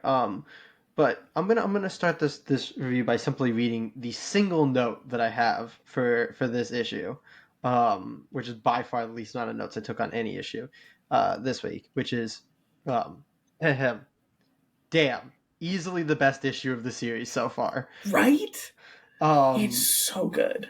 it's crazy how good this issue was, and I think there's something about the fact that this is where they pulled from for Alpha because this is a very visceral story. It is Hmm. also kind of the most connected to the turtle stuff we got before, in that Donnie is feeling the effects of his use of mysticism. He's now can't really use tech. His body's broken down from it, which is super rad. He's talking about like the repercussions of. I'm assuming he's talking about his use of the mystic arts, which was kind of one of the things that pushed his brothers apart. He could also be talking about them working with Shredder, but that was kind of longer ago, and that didn't really push them apart. It pushed the people around them away. So I'm assuming that's not what I'm assuming he's talking about his use of the mystic He arts did that took him on specifically like say something about the Mystic um Arts.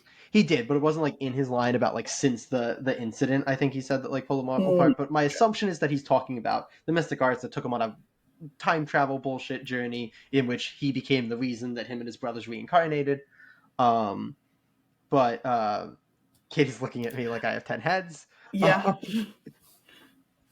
it's all right. It's all right. We move on. We move Yeah, on. yeah. But anyway, it's much more ties that, and this is a broken Donnie, and I think taking Donnie to this state is super rad. We get him literally like so out of his mind that he thinks a random rat is Splinter, which Which, oh super my quick, god, yeah, has a super quick funny wild aside. payoff. I saw and I like quickly got rid of a tweet in my feed that said like Splinter returns in TMNT 4, and I was like, really? I just got spoiled on that. And also, Jason Aaron, really? You're gonna fucking undo that? Like, I was literally like ready to come into this and be like, I'm just done. I'm just done. Like, this is stupid. And then, no, this was just super rad. And clearly, the person was like making a joke, but I, Yeah, swiped away yeah, from it because I was like, get that out. I don't want the right. spoiler. Um, but yeah, this is a Donnie that I can really get behind. This is such a good character issue for him. It's especially as a huge turtle. It is so heart wrenching and brutal in every conceivable way.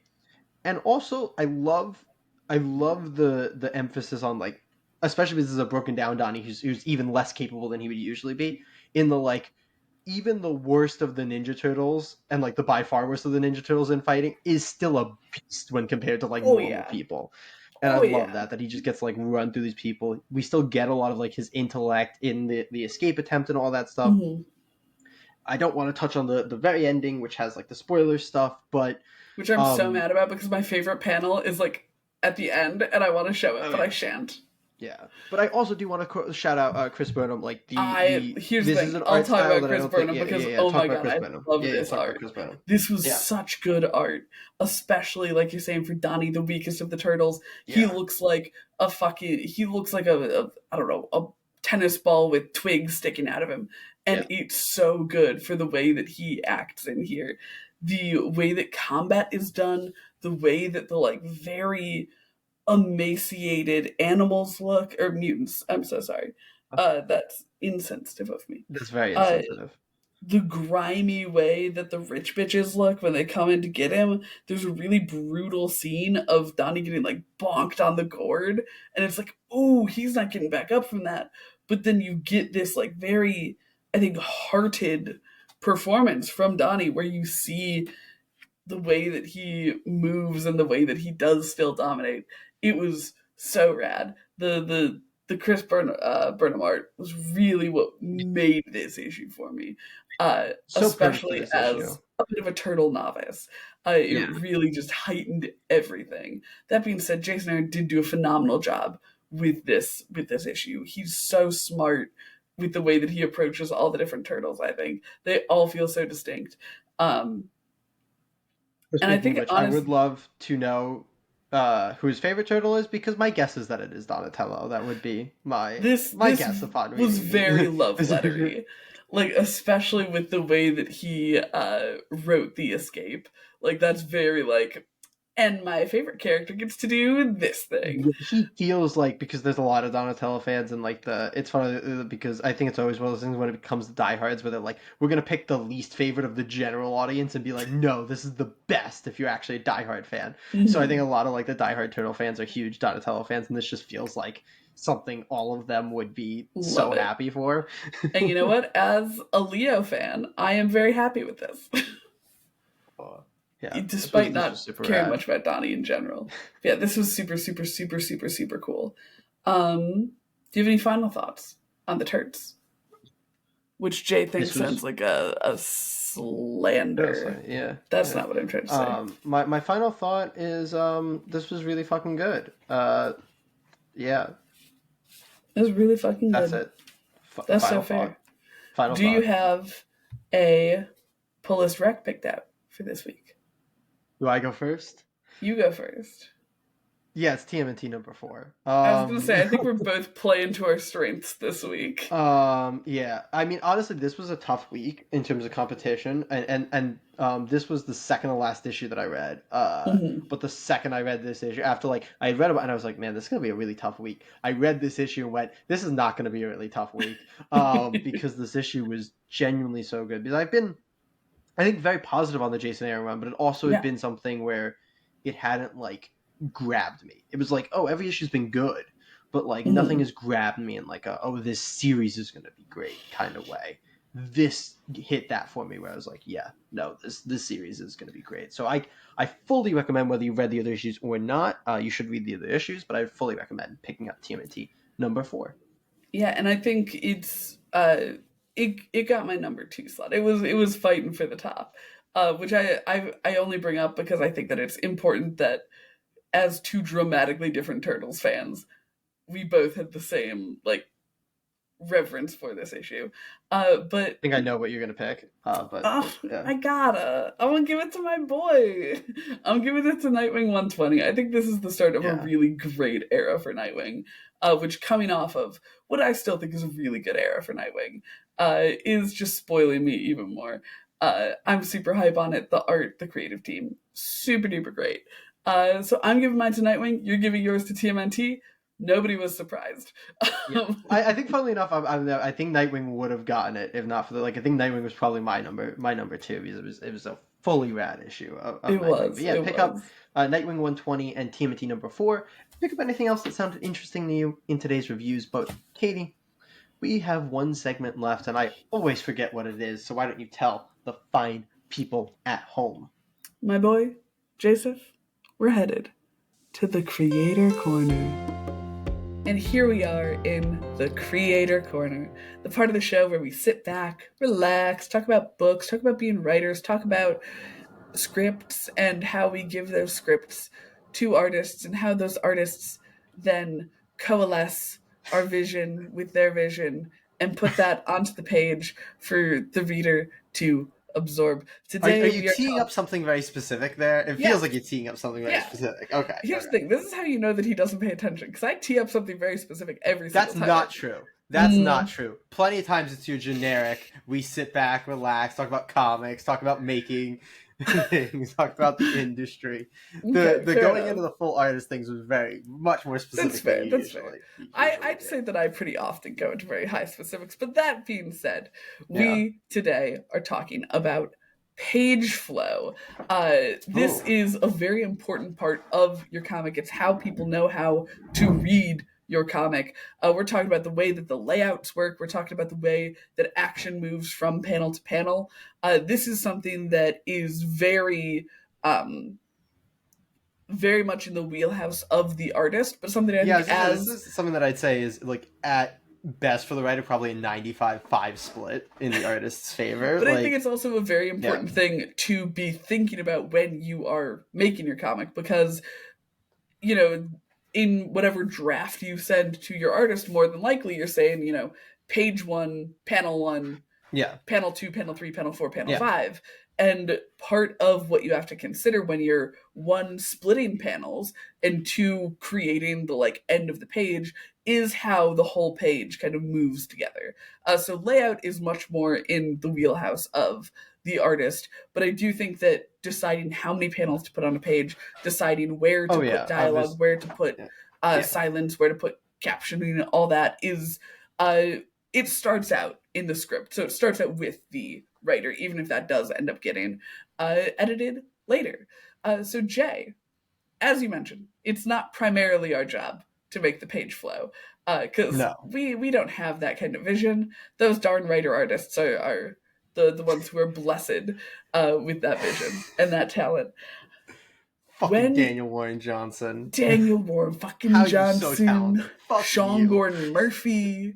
I'm trying to Mike think of the other three Mignola. lane. No. I was trying to think of the other three named ones. God damn it. Oh, Uh, I know. there are They're all on definitely the tip of more my three tongue. named ones There are more three named ones. because we've made many a joke about the three We've named made ones. many a joke. In any No, case, Stenbeck isn't a three namer either. God damn it! Where but are the three another namers? great But talented another writer artist. great writer artist. But when it comes to the writer side of this, Yeah, one, I'm gonna start with something that's like very crunchy writer side. yeah, How yeah, do you decide how many panels to put on a page? yeah. So I think I do this. I think I work a little unconventionally in that sense compared to a lot of writers. In I that think your scripts are very unconventional. yeah, which is funny because I think I use an incredibly conventional format, and then like just Mm-hmm. everything else I do is really It's fucking just how weird. you get to that final product. Yeah, yeah. Um, yeah. So I start with like a full, essentially like I have a script template that I just Mm-hmm. plop into every single new script document, which has every single page as a 5 panel page. Which obviously is not anywhere near Interesting. how my Yeah, scripts yeah, end, yeah.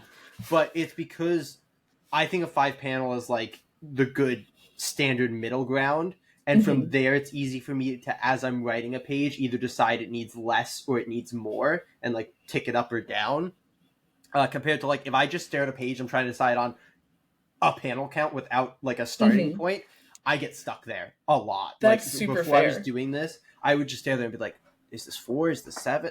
Whereas when I start with 5 and I go, okay, well, this page is more actiony and I want big moments, so it's actually going to be a 3 panel page. Or this is a page with a bunch of close ups and maybe this is going to be a 7 panel page, whatever it is. And that the thing that I put that's off to the side is this is the thing that I think is very obvious when you get there is a splash or a double splash where it's just Right. like, oh Yeah. yeah, this is gonna be big. Like that's easy. Like just delete everything, splash, boom, go. But yeah, so that I think that's a little unconventional. That I start with 5, and like you can look at a lot of my scripts. Very few end at 5, so it's not that I get married to that, which I think is that's the because there was a time that I That's got very why it married to that. works. Yeah, but that's the danger in doing that because there certainly Mm-hmm. are creators because it depends on like your style and the kind of writer that you are, and I was like this at one point who you'll do that and you'll kind of just get stuck into doing that on every page and you won't really change much. Or even when I think the thing that I did for a while was like I would tweak it down to 4 or up to 6, but I wouldn't Mm-hmm. really go out of Right. those parameters, whereas now I adjust a lot more. But I'm interested to hear how you do, because this is I think one of those things we don't talk about a lot as Yeah. writers when it comes to like deciding on panel count, because it's a very like abstract's the wrong word, but it's very like It's kind like of in the random. moment thing. Yeah, it's a very Yeah. it's a very feel thing. I think, especially in like it's not a feel thing in certain pages where it's like, oh, you really need this Right. many Yeah. to Yeah. Yeah. do the amount of actions you want. But for certain things, I think especially for action sequences, it becomes a very, I think, feel and like just Mhm. instinctive kind of thing. And I think it Yeah. comes just to ramble a little bit more before I let you talk Ramble. because I can't let you I talk. love when I you think this is ramble. one of those things because we talked about this with certain creators, and we talked about it all the way back in our Battle Pope episode with Robert Kirkman, with somebody who used to draw Yeah. literally pages before you would hand them to the artist. That's somebody who was very much controlling Bonkers. the page Yeah. flow. But what I'm pulling from that is because something we said about Robert Kirkman is I think that when it comes to panel counts, it's one of those things that just if you read a lot of comics and you're really a fan of comics, you just kind of have a feel for it. Like your brain's just going to go like, oh, this page, I can see it. And even if the artist isn't going to draw it exactly the way you see it, you go like, I can see how these 5 panels work, and thus means it's possible. Or I can see how these 7 panels work, and thus it's possible. No, I think that's super super insightful, that it is one of those things where it's a skill you build by the practice for a panel count on a page is through reading, not through writing. And I think that that's like it's like when when you don't know the exact definition of a word, but you know how to use it in a sentence. It very much feels like that, where it's like, okay, yeah, I didn't learn this word by looking at it in a dictionary. I learned this word through seeing it in various contexts over 1,001 pages that I've read it on. So I think that that's actually a huge thing, is that it's so much a experiential thing, which is very heartening, I think, because it's something that can feel very daunting, deciding on a panel count, because it 100%. determines so much of what you get to do on a page. But it's one of those things where it doesn't matter if this is your first script or your 50th or your 500th. So much of it comes from essentially the like sense knowledge you've gained from being a comic fan. But importantly, I think because I went through, and I think most comic book writers go through this at some point, where you just kind of like fall out of reading for a little bit. Like I had a period. I think it was my sophomore year of college, where I just like was not reading as much, and I'd go like weeks without reading a single comic. And during that point, like, even though I still had a back catalog of years of reading, it does just become a little less natural, and everything because you're not looking at comics as constantly, and you're not like as immersed in the medium. And with us doing the podcast and everything, I never go a week without reading comics. That's now. One of the reasons why I think we started doing book clubs specifically. Yeah, because we're both like, we pull these things, and don't read them. Yeah, no, absolutely. But I do want to get back because what you didn't, what you didn't do it. I want to know how you specifically approach deciding on a panel count per page. So, as we know, it's actually been a while since we've talked about our differing writing processes on the pod. I love an outline. I love an outline. So what I will do oftentimes is I'll create my outline, and then I'll actually do like a kind of further broken down outline, where I'll, not in any sort of like finished or polished way, the way that I will sometimes do my actual outlines, is I'll be like, okay, page 1, what's happening on page 1? And then from there, so you literally outline page by page instead of like scene by scene. Well, my big outline is not page by page. No, but it's chunks you do a step where you start outlining page by page. That's wild. That is. It's something that happens at like the start of scenes where I'm like, okay, this is page 17. I know that I need a car to move down the street. I know that I need people to get out of the car. I know that I need this and this and this. And so then I can kind of be like, okay, what are my action beats? And I'll start writing it. And if I am like writing it out, I'm like, that's now 9 panels. And this is not like a page that feels like it should have the intention of 9 panels. That's what I'll go and kind of edit. And that's what I do a lot, is a lot of like drag and drop chunks around, because I work very scene by scene. So it very much helps me to have kind of what I have happening on a page, like what I want to have happen. So like, I know that this series of events is happening over these 5 pages. So this is what I think I'll fit on the first page, then this, and this, and this, and this, and then moving around within there. it's kind of a raw dogging way to do it. I don't know what. I love phrasing it. That is a wild way to phrase it. It's so unnecessary, but I love that you did phrase it that way. Yeah, because I'm just like, okay, I've got my plan, and now let's Yeah. scramble everything. Um, Yeah. yeah. I think something that I want to ask you, because I've found it to be absolutely the case, is do you find yourself thinking about the artist a lot when you're doing this? Because I know that, like, I definitely feel that certain artists are, more in tune with, like, oh, this artist is going to work better with with more Mhm. 4 panel pages and more like small panel, and this artist is going to add panels if I don't add panels, so I might as well add panels because this artist is going to do 7, 9, 10, whatever. Yeah. So I can do more Um, with this artist. I find myself doing that less because a lot of my scripts I'm writing before Yeah. I've. I guess the question is, like, do you Yeah, go back if you know that you're bringing on an artist or whatever, and then, like, I don't adjust think it? so because Okay. in a much less sophisticated Robert Kirkman way, I don't have any next to me right now because why would I when I would want to grab one? I have like these little notebooks that I bought for like $20 on Amazon that are like more or less the aspect ratio of a comic. And if I'm trying to figure out if I like the amount of panels on a page, I'll often like You just sketch actually it. Yeah. block it out, even if it's not like how the actual artist ends up doing it. It's Yeah. still that thing of like, oh, I know that it's Possible. possible to do it Yeah, no, on I think here. that's Yeah. very important, because I've certainly looked at, like, oh, like, would this be possible? And even if the artist's going to take it in a completely different route, you just want to make sure you're not giving Which them God, something I that's, hope like, they do. unreasonable. Because for all of my comic reading, all of my, osmosis knowledge, goddamn artists just know what they're fucking Oh yeah. doing. Well, And it's that I amazing. think that actually brings up a good question. Because something that I do, because again, I'm a weird writer, and I'll do this randomly and completely inconsistently across different scripts and stuff.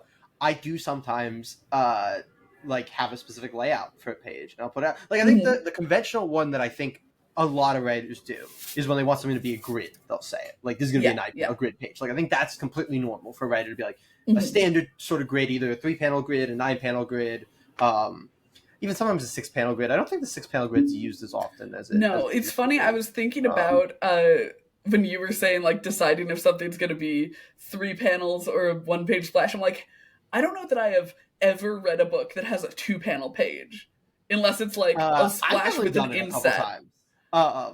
I think it can be fun, because I think it's like, it gives you, like, 2 big shots, which, like, whether they're close-ups or, like, It's you can so do weird something because I nice with can't two for big the life shots. of me think of a single page that is just 2 panels on it. Yeah, I don't know that Again, I can unless either. it's like a Yeah, splash with a tiny yeah, cutaway. yeah. No, the splash with the, like, one inset or two insets Yeah. is a common thing. But Which I anyway, think is the another big yeah, thing that that writers will put in is like if they're thinking of inset. something as an inset panel. Yes, fully, That fully. comes up a But like, lot. Yeah. I'm asking more specific, because I've done things where I'm like, Hmm. okay, I want this page. I'll give a specific example, Go for not it. Yeah. of what it was, but like of a thing that I did, where there was this page which was a flashback to a character, and their mother, and their brother, rather, when their brother was, like, leaving them.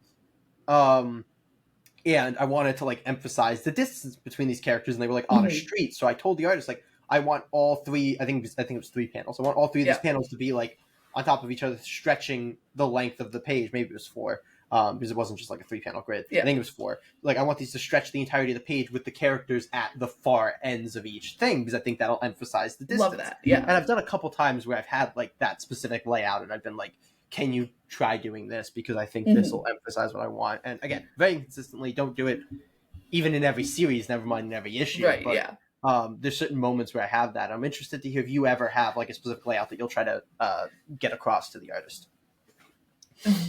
If there have been a few times, and it's typically in a like big moment, like you're saying, like a big emotional beat or something. Yeah. Like I remember at one point it was uh there was a character who was like reminiscing on a bunch of things, and I was very much like, okay, I'm picturing this as like almost like a sunburst out from them where they're in the middle, and we have all of these like slots I for always these love different shots like memories. that. That's such a nice. It's a fun way to do it, because what I really like about that, talking about page flow, is the way that it's like kind of discordant to read, where nothing Yeah. feels like it really comes before another one, because it's No, they're weird to all read it top to independent. bottom, it's weird to read it left to Yeah. right, because it's not. Yeah. So like I actually quite like that format, where it's something where it feels like you're supposed to stop and not read sequentially, almost, where you're Yeah. really just meant to absorb the moment. So I've done that before. I'm more so, I'll often put in a little bit like we were saying before, I'll put in where I want an inset panel. Yeah. So like for a story right now, I have like there's a writing scene essentially.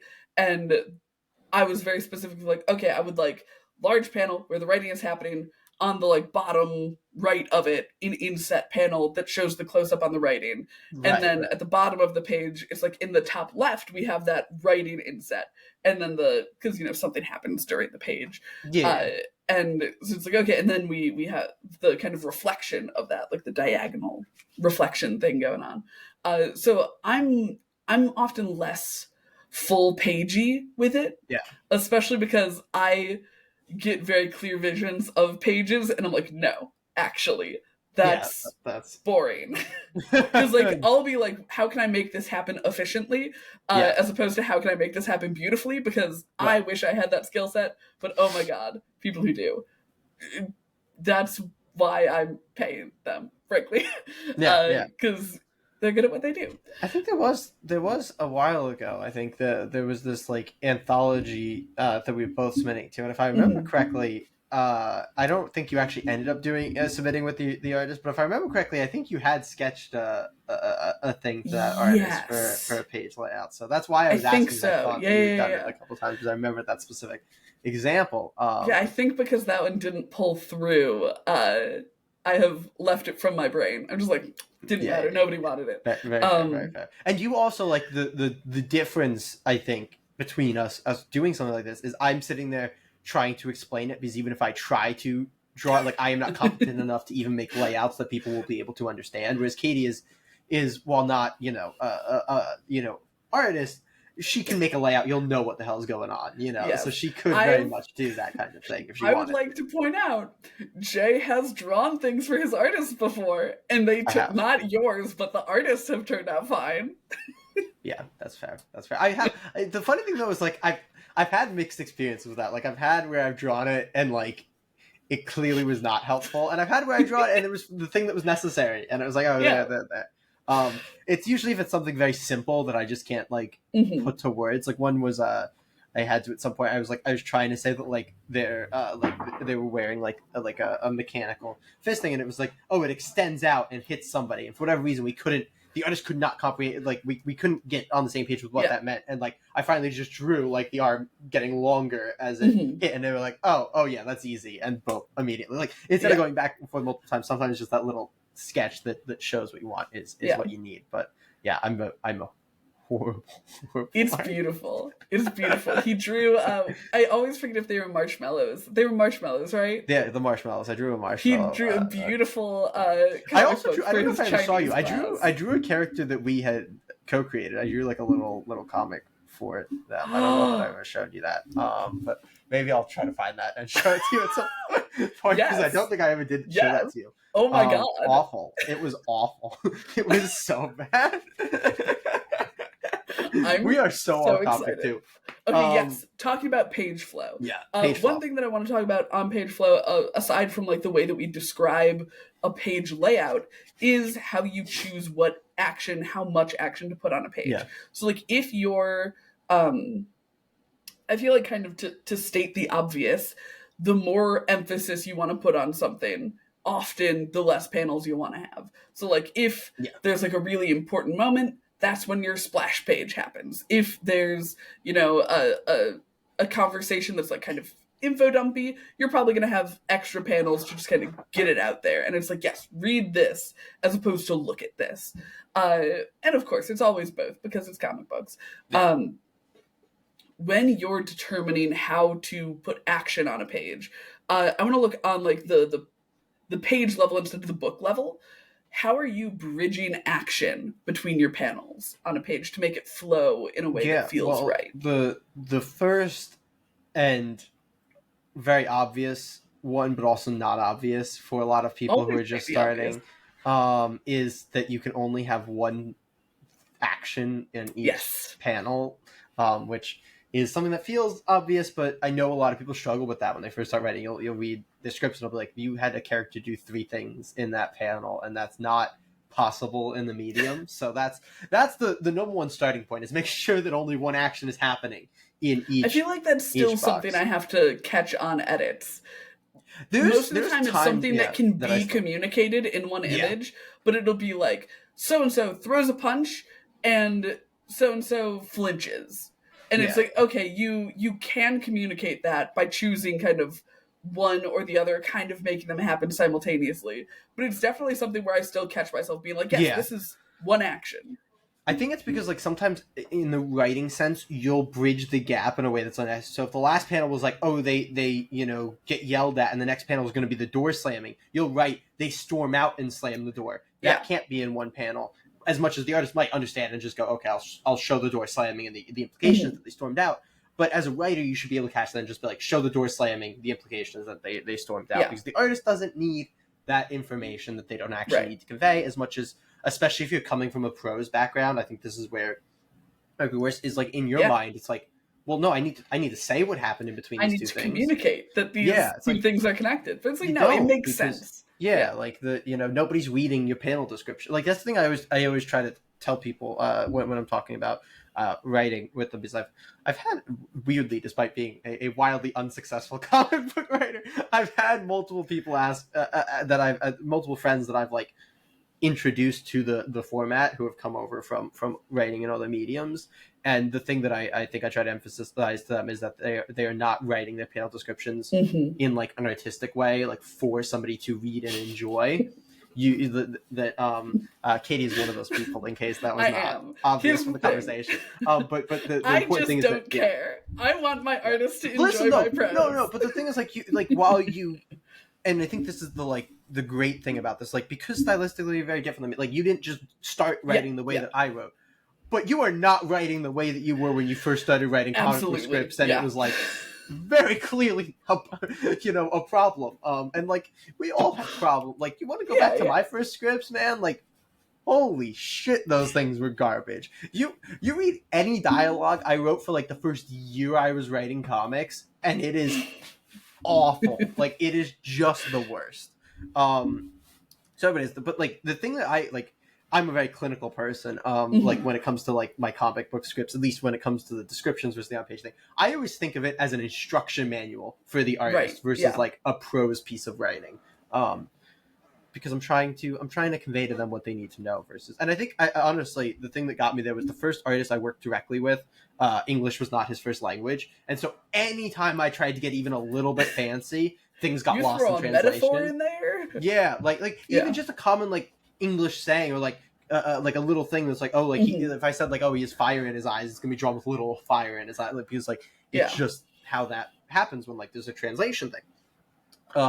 So I very early on went like, okay, nope, flowery language, all of that out. Like, we're just going to focus on instructing exactly what needs to happen. And you don't have to go that clinical, but there's a level of like, there's no reason to wax poetic Yes. and like, Exactly. cover all this ground that isn't actually going to matter. But anyway, I think I definitely sidestepped the main question there. Yes, which is how you actually create flow between panels. Yeah. So the way that I look at it is, while things don't have to be direct, like I mentioned, that like storming out the door, you don't have to actually see them, Mm-hmm. storming out the door. But I always like panels, unless you're going to do a hard cut, and I do very few hard cuts within pages. I know there's people who don't mind scene changes within pages. I've never been a fan of it. Agreed. But so I always focus on, like, I want everything to be like a reaction, or like a Mm-hmm. clear like, this happens, so this happens, from panel to panel. Yeah. No, I think that's a super important thing to hit on like right away, is you can have your, lack of walking away moment, but you do need that clear cause and effect. Like Yeah, and it's still having there in that something, example yeah, that we have. Like it's very exactly, obviously yeah. still there. Yeah. Yeah, and I think that's a really important thing for it is making sure that the panel before, even if it like misses a few frames, is still leading into the next panel. And I think that's especially important with fight writing, which I will always stop to give Jay his flowers on. He's so good at writing combat. Uh, what are you looking at? We've talked about points of impact. Beck, dear listener, jump back to our. Oh my What, god, a little over a month ago? it was so far away ago. No, it was issue 40 of the podcast. That was 12 episodes ago. That was 3 This months 3 months ago. ago. Wild. Go back Okay. to episode 40, yeah, episode 40, and listen to the combat writing, because Jay offers such good insight in that. Wild. That was so long ago. Bonkers. But what are you looking at when you're doing? Because there's the action of like conversation, there's the action of happening on the page. But when you're looking at combat flow, what are Yeah. you looking at on like I'm a very page by page different basis? than the industry standard when it comes to Mhm. combat. Page flow, I guess, is the way to put it. And of course, artists can adjust and change things. But I think the industry standard is to have very little connection from panel to panel. Like a lot Mhm. of fights are just like, okay, big hit, big hit. You don't necessarily see the transition and how the fight's actually flowing because that takes a ton of space. Yeah, I'm because always like, action is not efficient. no. And like, so the way that a lot of books get around that is like essentially montaging fights. It's like, oh, Mhm. here's this big hit and you see two characters flying away, and then here's this other big hit and you see two characters flying away. Or like, here's 3 hits from the villain on the hero, and then we'll change back. There's not a lot of like the way that I try to do it, somewhat to stand out, because it's the way that I like to progress fights. There's not a lot of like attack, block, like see like the actual response to the prior move.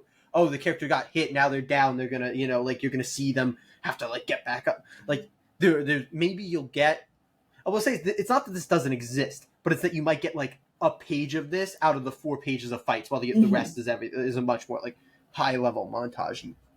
I write my fights much more like uh most comics Grounded. write their more traditional scenes, like, oh, you're gonna, they talk and then they leave and do that. So I try to follow that. I try to follow the action reaction, because that's how fights exist. They are like this dance, this back and forth, and I try to do that. And I think the important thing when considering flow of my specific, I can't speak to the industry standard because I don't write like that, and I'm not Yeah. gonna try to teach you how to do something that I don't do.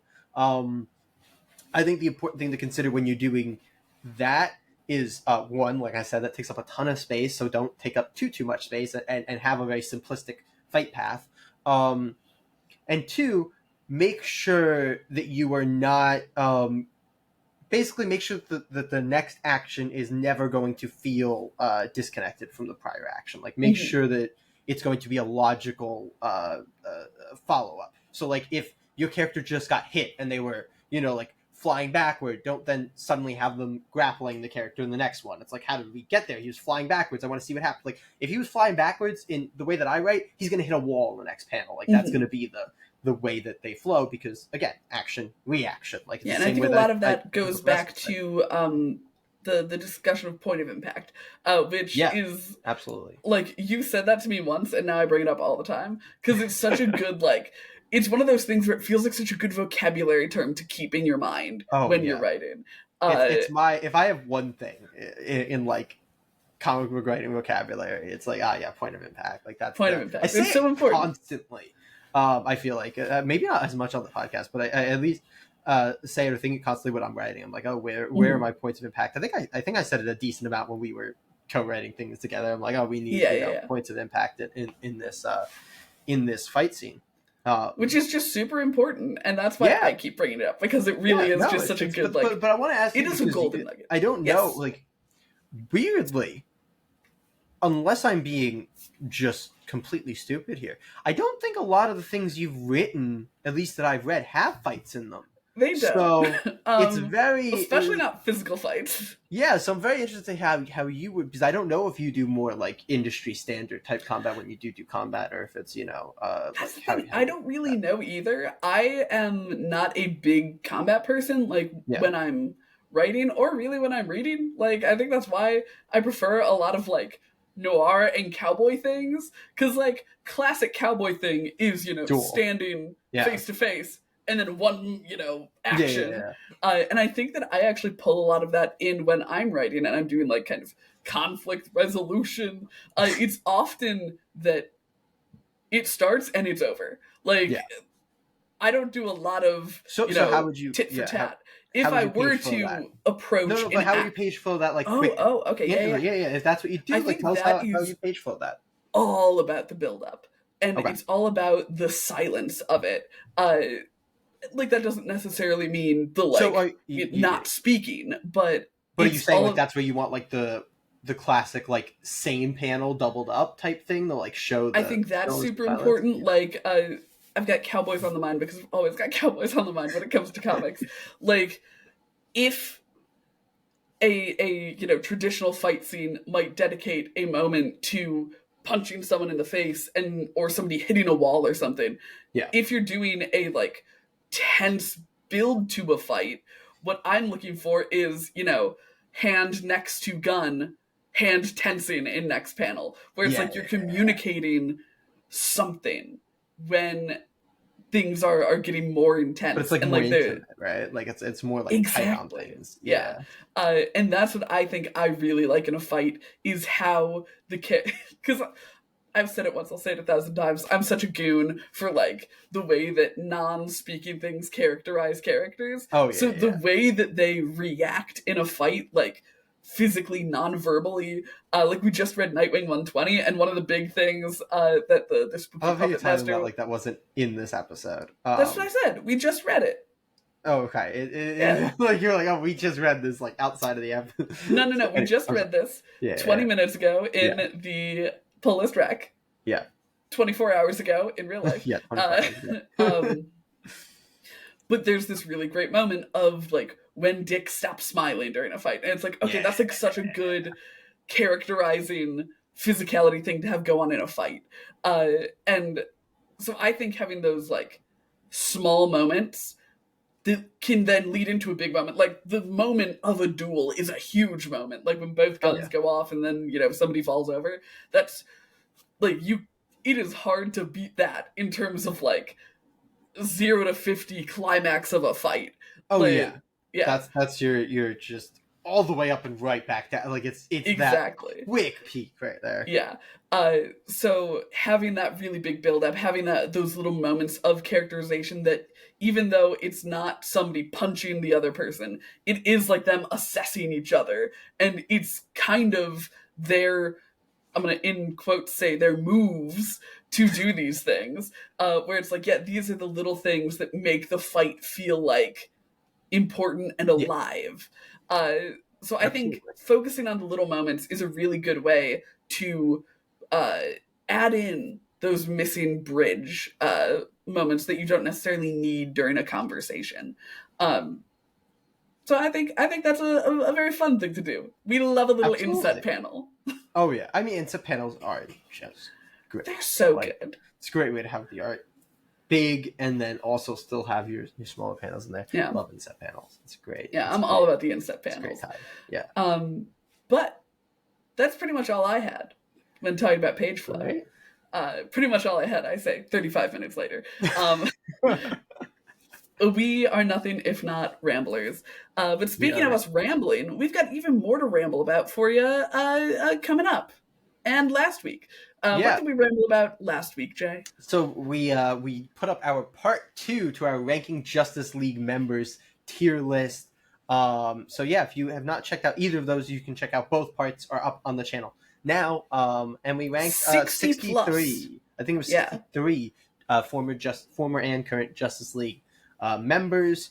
That was a lot of fun. Yes. But of course, we have more stuff coming up related to some of those characters. Katie, what do we have coming up We sure this do. weekend? this coming Saturday, we are releasing number 2 of our Absolute Fantasy Draft, where we go through DC's Absolute Universe as if it were a Final Fantasy bracket, a Final Fantasy. You've done this. I do this twice in a every row time. now. Yeah, Can you yeah. tell Fantasy which one of us football. was a goon as a child and which one of us was a normal? No, you were definitely a goon. Yeah, But yeah. yeah, we're releasing number 2 of our fantasy football Better at blending it, though. bracket. I am, of course, Team Wonder Woman. Jay is Team Batman. Batman. That's right. Team Wonder Woman. It is a W. It is a W. It So is it a kind W. of It works. works. And it's, red. That's But yeah, Wonder we Woman color. give you full recaps, reviews, Yes. everything that you could ever want for the Absolute Universe. If you try to stay up to date on that, it's a great video for you. But we have something else. Yes, new we do. And interesting this weekend. Katie, what are we doing for the first time ever this weekend? Okay, so that's technically a lie. We did attempt to live stream once before. Well, I didn't mean the live stream sense, but the the content is for the first time ever. We are very hype about the new Marvel Rivals game. As a big Overwatch fan and a big video game fan, we are super jazzed to jump into Marvel Rivals, and we're actually going to be attempting to stream our progress. We are determined to hashtag get good and get this bread and where we dropping boys and all those other hot gamer terms for being absolute straight fire at... I'm ready to see the downturn in viewership at this moment as you started. It's because they're all tuning in to the stream to see us be absolute straight fire and get this bread. Saturday morning and Sunday... Presumably we'll be streaming a decent amount on Sunday, but we'll see. But Saturday morning we'll be streaming our first dive-in, brand new, fresh, never played before Outsider. There's a tutorial. We're planning to do the tutorial before we stream, but we should be streaming for like a couple hours in the morning on Saturday. Yeah. It's going to be a dual stream with one of us streaming. We haven't decided who's going to do where yet. One of us will be streaming on this channel right here on YouTube, and the other one is going to be streaming on our brand new Twitch channel. After that, starting on Sunday, potentially, we will be starting with a secondary YouTube account specifically for this kind of content. And we'll either keep dual streaming or we'll upload things on there after. Yeah. You'll be able to find us. We updated. Post things everywhere. But yeah, it's going to be a lot of fun to dive into Marvel Rivals. Our goal is to make this pretty much a weekly occurrence as we try to get good at Marvel Rivals. So as we try to get this bread. Yeah. But enjoy that. Yeah. There's even more content coming, gang. Jay, what are we talking about we make too much. What are we talking about in next Wednesday's episode? Yeah, it's actually a light week compared to the last two. We have Batgirl number 2, Hour of the Wolf number 2, Prairie Gods number 3, and a brand new series called Long Cold Winter, which we'll be checking out the first issue of. Yes. Very excited. Yeah. That's all we have for you this week. That's all. Yeah, so hopefully we'll see you on either one of the bonus episodes, or hopefully you'll join us for the live streams. It's really great when people actually, because even through the botched last live stream, we got to talk to one of you about comics and kind of some of the stuff. And how much we love the question. Yeah, so that was a lot of fun. So hopefully you guys will join us for those streams. We have not worked out who's going to be on what platform so far, but whatever one I'm on is the one that you want to be on. Look, Jay has already admitted that this is his worst type of video game, so don't worry. Katie's At much my better. Peak, I was a platinum Overwatch player. Game. But don't worry, fans. I made it to Diamond in competitive Lucio Ball. So hopefully they have a Lucio Ball mode on Marvel Rivals. They will, for sure. But in any case, see you next week. Got my geeks.